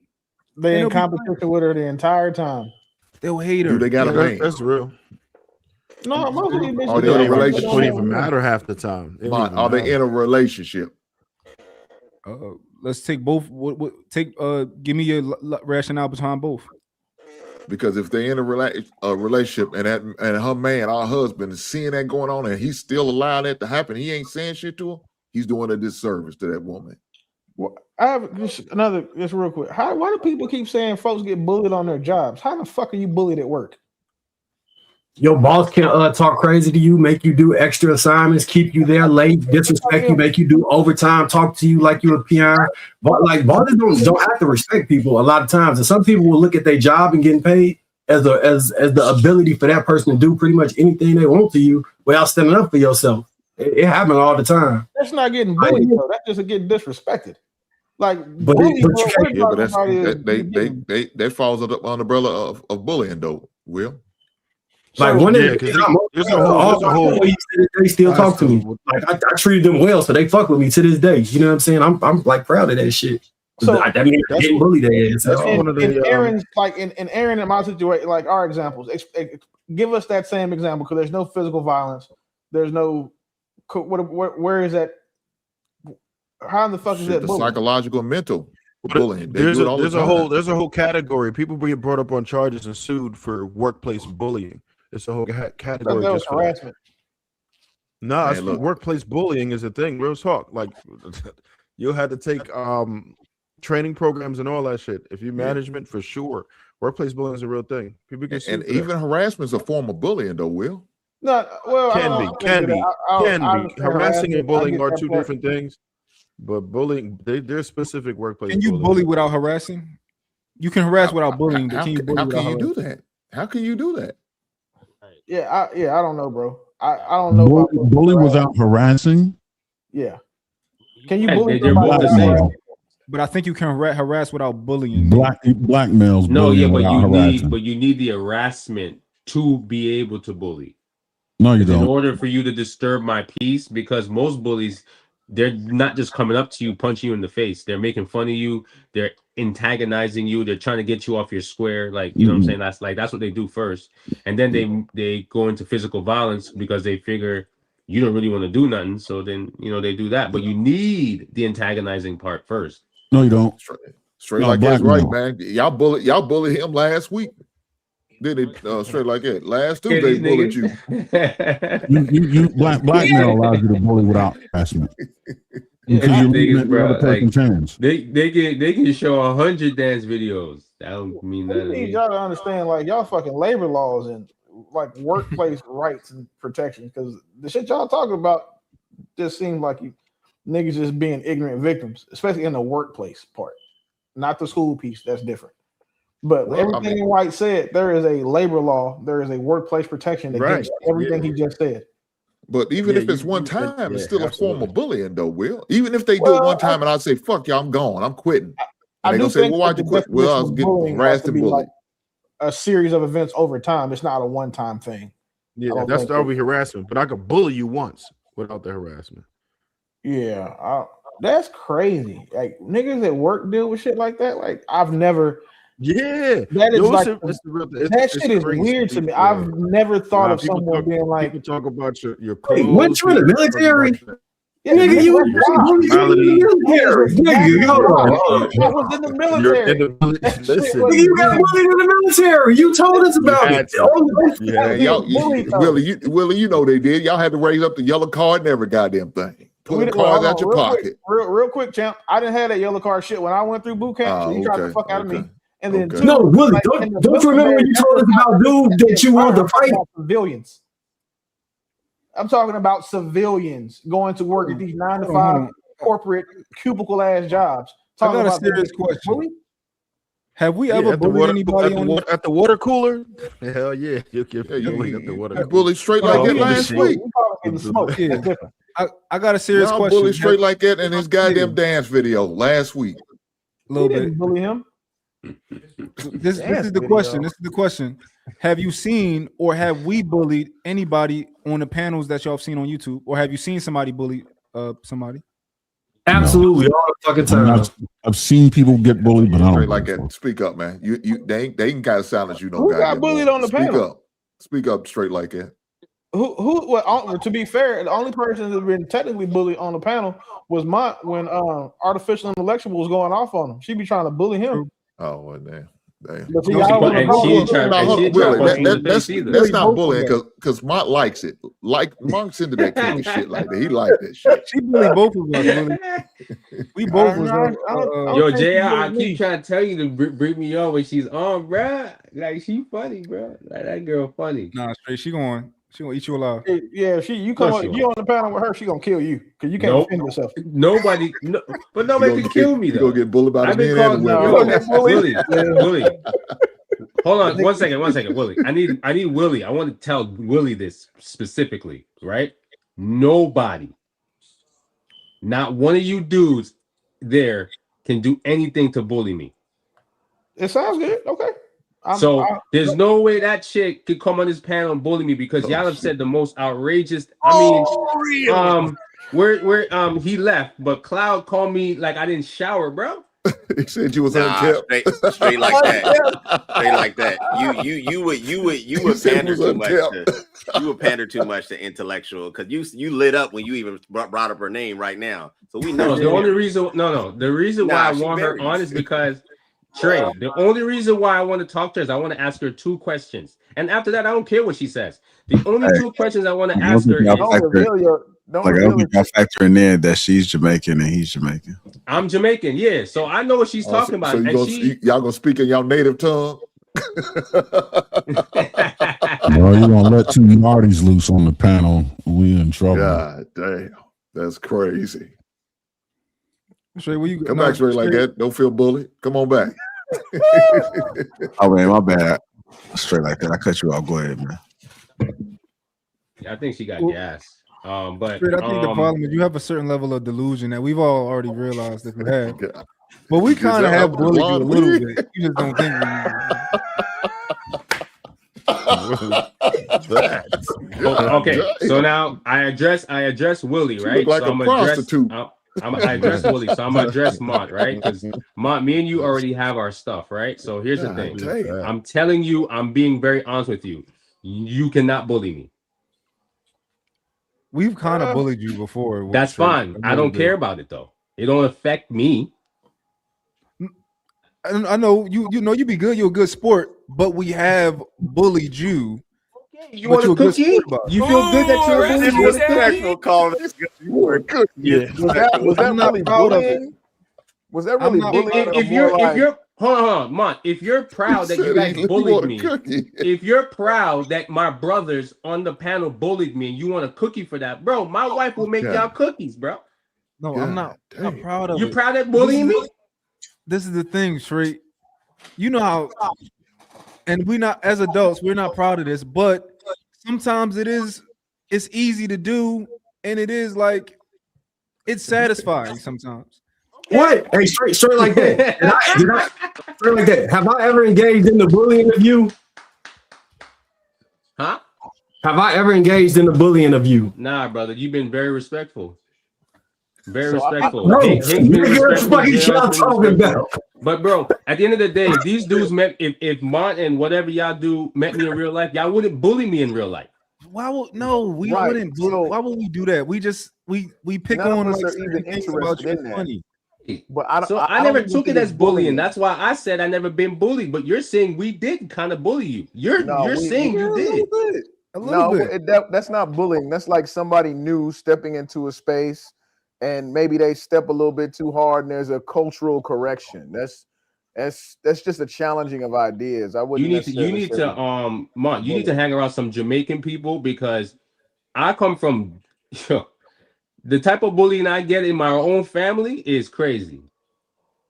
Yeah, we be like bullying. So I don't take it personal. I don't think you guys are trying to do it to be mean to me. I just take it as jokes. It's no straight like that. Is that because when your family see them goddamn dance videos, they start giving you hell? Because everybody in my family dance. What was he bullying in the first couple months? Hank bullied me too. Y'all need to stop this. You need to stop this shit. Hank's a bully. Let me get this man some tissue. He bully me sometimes. He bully straight sometimes. Are we accepting the fact that adults can be bullied? I just want to know that I need to make sure I move through life understanding that adults can be bullied. Is it possible? Yeah. All right. Man, how do we go from Jada to bullying? This is crazy. Because Because Jada's bullying Will. Is Jada bullying Will? Yeah. No, the reason I did ask Yeah, she's the biggest bully. Probably harassing him too. No, I did ask it for a specific reason though. I wanted to create the when I asked y'all like, would y'all prefer your kid be the bully or get bullied? Because I think in this scenario, would we respect Will more if he wasn't on the other side of this? I mean, if he was, if he flipped the tables. Flip the tables. Go ahead. Will we respect him a little bit more? No, I think we would respect Will more if he'd have slapped Jada instead of Chris Rock. No disrespect, but I think that he would have probably took less. He probably would have caught less hell for slapping her than he would him. Yeah, that's probably. Yeah, I would agree there. But that's not flipping the tables. That's him seeking. National TV. He'd be justified. Well, even okay. Okay. Conspiracy theory time, right? Since you niggas like to do it, let me try one. Just saying, we already know about the August Alsina shit. We already know about all the other shit she's been doing. If it just came to a head, like he had won the award, and then she tried to come up there, and then he slapped her ass.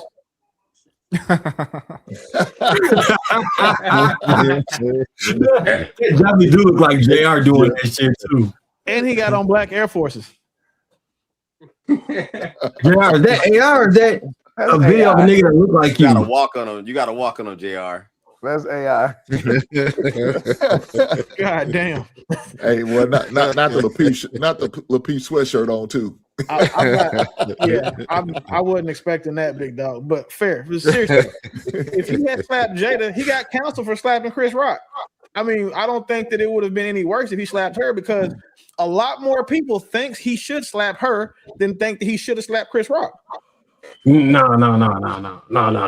That's not how that works. They would have crucified G.I. Jane 2, can't wait to see it. All right?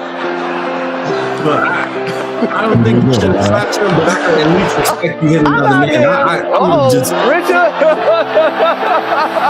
I was fighting women look crazy, bro. You get zero respect fighting women. I don't care. That shit is fighting women is super L. Like, nigga, you out here fighting women? Fighting women or hitting a woman? They're not fighting. He Like hit her. fighting babies. Like, you fighting babies, nigga? Like, the fuck? No man should have to fight a woman. And what, you gotta be specific. We talking about fighting a woman or hitting a woman? He talking about getting that old Sean Connery. That's what he's talking about. Nigga, both. Like, why is that like Sean Connery was on record It's the saying, same shit. For what? He talking about hitting him with that old Ronald Reagan. Yeah. There's Never only seen two Tina Turner circumstances. acting out of line. Yeah, there's only two circumstances I would put my hands on a woman. Two. If she's the clear and present threat to me or causing harm to my child. Yes. I'll pull your fucking head off. What if she spit on you? No, when you say threat, that's most of our lists. That's it. For me, anything outside of that, what if she spit on you? Even my wife. Even my wife. If a woman tries to attack my wife, good luck, bitch. I mean, you know what I mean? Like, you have at it. So what? Big Aaron. That's Big on my Aaron. list too. If a woman she tries attacks to my spit wife, on you, what are you gotta doing? fight me. That's the What? If she my tries wife doesn't to, fight. That's not how that's gonna go. if she tries to spit on you, what are you gonna do? Pull her head off her shoulders. That's assault. That's the same. That's what are you talking about? I don't know what you might. She might have real estate in Virginia, man. I'm not. No, come on. So that's what we're trying to figure out, right? Because when you say threat, right, we can take that different ways. Like a realistic threat to your life, or just somebody who's crossed the boundary and you have the right now to put your hands back on them. No, it doesn't have to be a threat to my life. You're exacting violence against me. You're going to be neutralized as a threat. If Okay, you but put we- your So hands for on me, life. girls, That's my children, life. like women, children, and men that are smaller, I kind of view all in the same like physical threat realm, and I just try and restrain them, like children. Like now, somebody big enough to actually pose a physical threat, I'll fight them for real. But I'm not really fighting them. No, Now, if I women, see the threat to children, my life, there's Like, caliber for like that. much smaller men. I'm not above a good mush. You cross some boundary, you can get open-handed mush straight across the room. Like If a woman smacks me, it's back pocket time. So this is my question for you, Emoy. This is my question for you, Emoy. So if a man, you said smaller men and women, you kind of put in the same category. If a Like smaller I'm talking about like men that if you only come up to this part of my chest, I'm not about to fight you. Hold on, and wait. I'm 6 foot, bro. So that means you will fight me? No, that's about 13 inches from it. Yeah, that's more Pause. 6 foot right there. How much you weigh? Like 260, 270? What you weigh? Like 270? 250. Damn. Yeah, I'll fight you. I'll fight you. All right, but look, and what? This You're just on the threshold. Like you right there on the threshold. What? That's the thing. If a woman walked up to you, right, and she just gave you a little smack on the face, right, and kept just like fuck, bitch ass nigga, get out my way, right? She kept walking. Will Smith impression. Little slap, it don't hurt. I'll turn her and hold her. I'll hold somebody. Like I'm saying, I'll restrain them. But she's walking away from you though. She slapped you. She say, "Move out my way, bitch ass nigga." She keep moving. You gonna go grab her? You stick a foot under her ankle and just lift up. You gonna go grab? You gonna go track her down or? No. You her just legs. stick You your trip her. foot out in front of You her. trip her. in front Yeah, of you her trip foot, her. and you just lift your foot up. Yeah. At this point, she did it, and she's like, she's obviously keep going. She's retreating. She's I'm like, 6'5", legs are long. Is gonna reach her. I You want see about M. White. what You Debo know, did I think about this. Did I told you when I had that Lacoste outfit on, and this girl tried to holler at me, and I was like, "Thank you," and I wasn't going, and then she kicked me and ran off. I was just standing there in shock, like this bitch just kicked me and ran. Yeah. And my thought wasn't to chase her down and fight her. It was like this bitch really just hit me. All right, so we'll just answer this question. Girl walking by, slap you in the face real quick, but it's soft, very soft. She said, "Get out my way, bitch ass nigga. Keep moving." You turn Like, hold on, around. wait, what the fuck did you just do? I'd be so surprised. I don't think I could react in that. I think get out my way, bitch ass nigga is worse than the little slap. Wait, am I single or married? She gonna have to jump to hit me in the face, probably. Like that shit just don't seem. Like, Let's say she's Is she 5'11", cute? so she can reach up. there. Oh, yeah, I'm getting a number. All right. So M. White, you saying you just gonna let her go? It ain't that deep. She's not a threat. You gonna let her go? if she's standing there, I'm gonna restrain her. But if she like hit me and try and run off, I'm gonna let the bitch run off. All I'm right, gonna keep. now, let's say it's a man. Now let's say it's a small man. Small man. He walking by you. He whatever you depicted as somebody who not a threat. He said he smacked you in the face real quick. Bitch ass nigga, get out my way. Keep walking. Stuffing them in a mailbox. What do you I do might now? fight. Yeah, I might beat him up. I might beat him up. Yeah. I just wanted to see if it was the same or not. So okay, we making It's not the same. I'm clear on. I don't. It's levels to this shit. Like children and women, small men that are a threat. You know what I'm saying? Like the threshold is higher. Let me put it like that. There's a much higher threshold because if a woman is over my child hurting them, yeah, I'll fuck like her up. You know what I'm saying? Trying to hurt my child, like Aaron was saying. Like you know what I'm saying? Or restrain and get it out. Same with a child. If I catch a child drilling on my child, like punch him in the face, and I can stop him, I'm gonna grab the child and you know what I'm saying, hold him and stop this shit from happening. Yeah, roof his ass. Ideally, apples to apples, I'm not kicking it off with no children, with no woman, and no real small man. I'm not looking at that as mutual combat, is what I'm saying. It's like an escalation.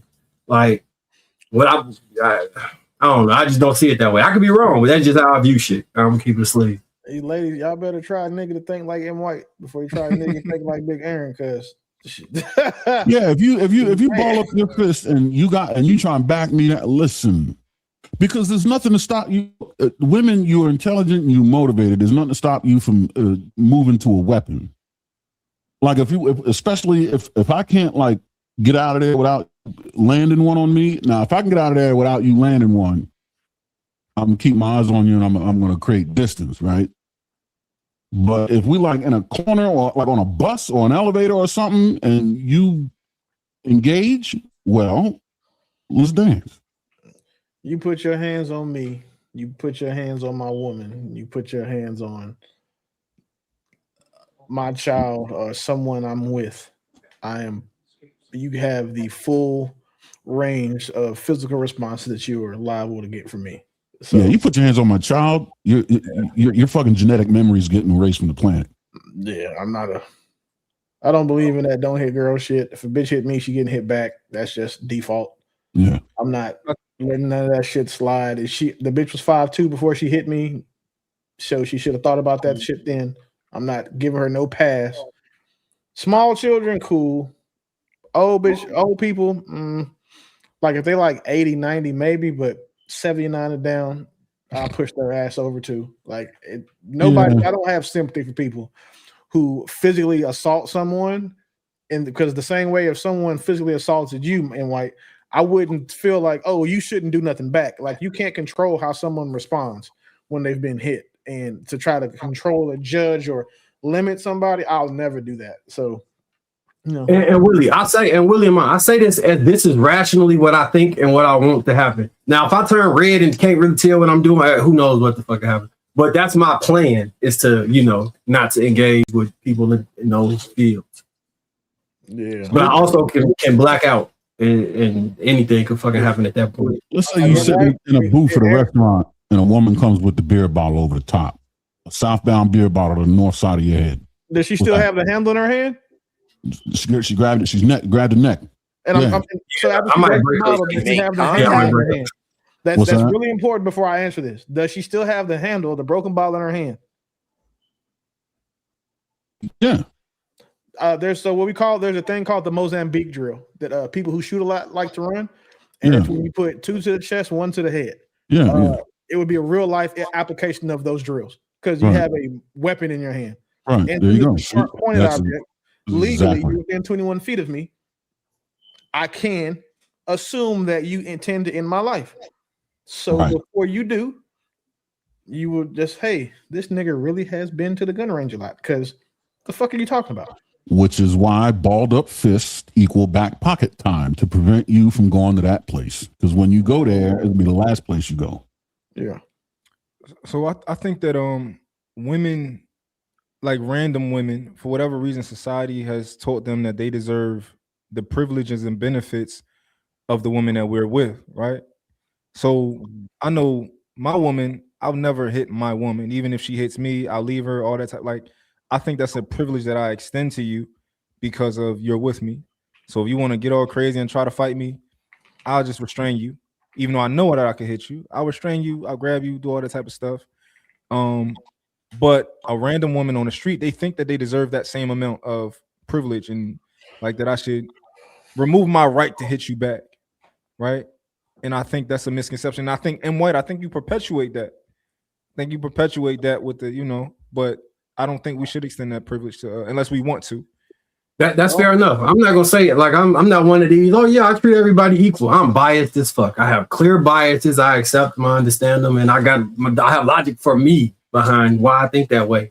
I don't view a lot of people as threats, and I assess threats actively all day. Like if I'm in the rooms, I identify who I think might be a problem. That's just how my mind works. And when I look at children and women, I skip over them.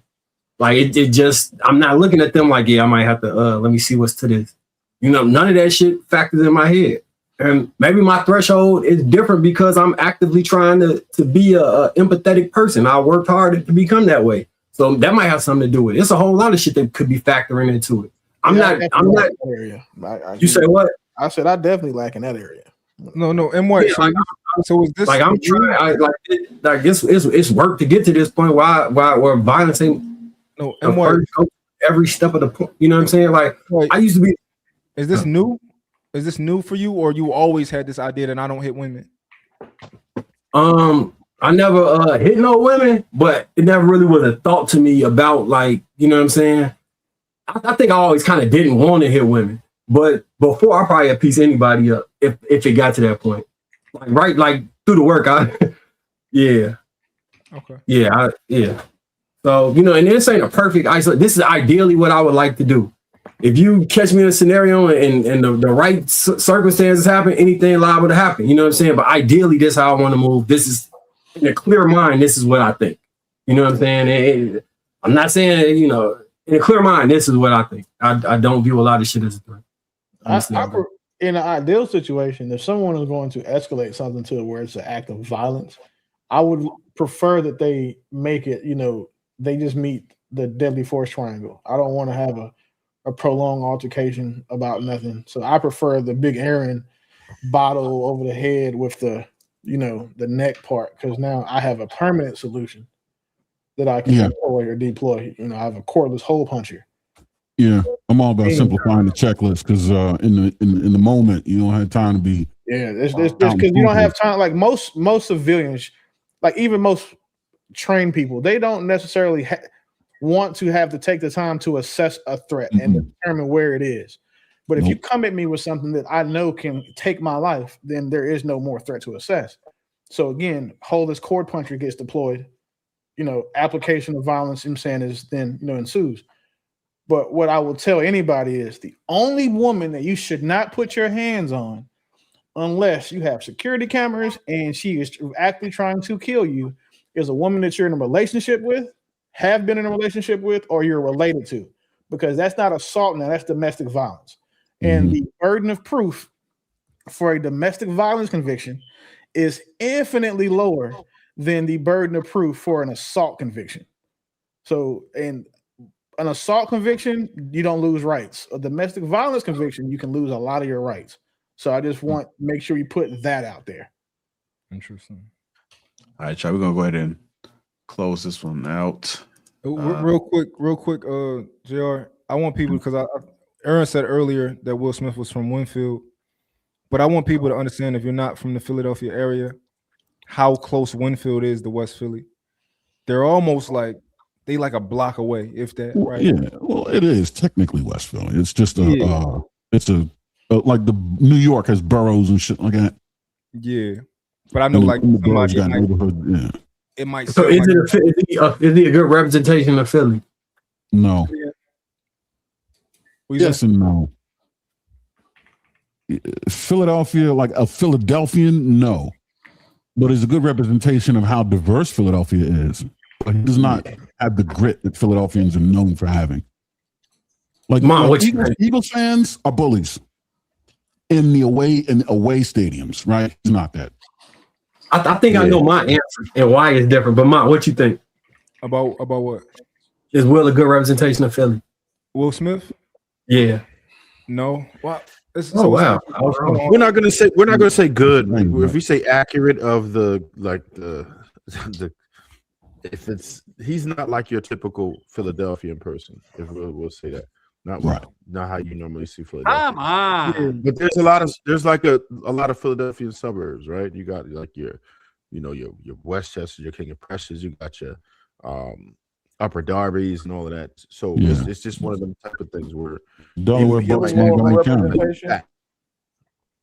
that? Is Gilly more of a representation? Yeah. No, that nigga was popping ass in the Ludacris commercial, so you better not say that was him. This is the thing, right?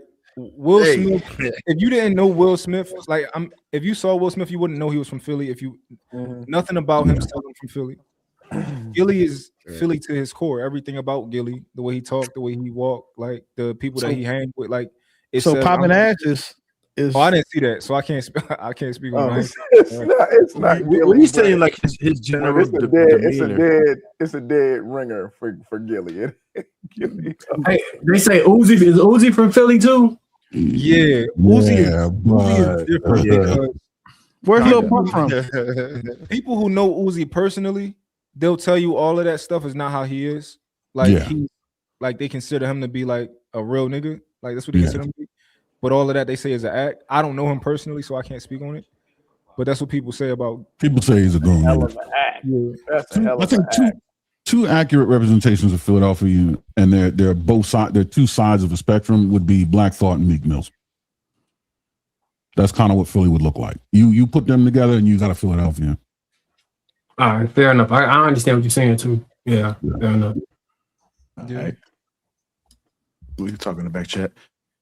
Big Bama 4415-199, a great man once said, "This is some nasty work." Easy. I remember $5 for the super chat. One thing everybody has contributed. Do me a favor, hit that like button on your way out. Make sure we support everybody on the panel. And we are out.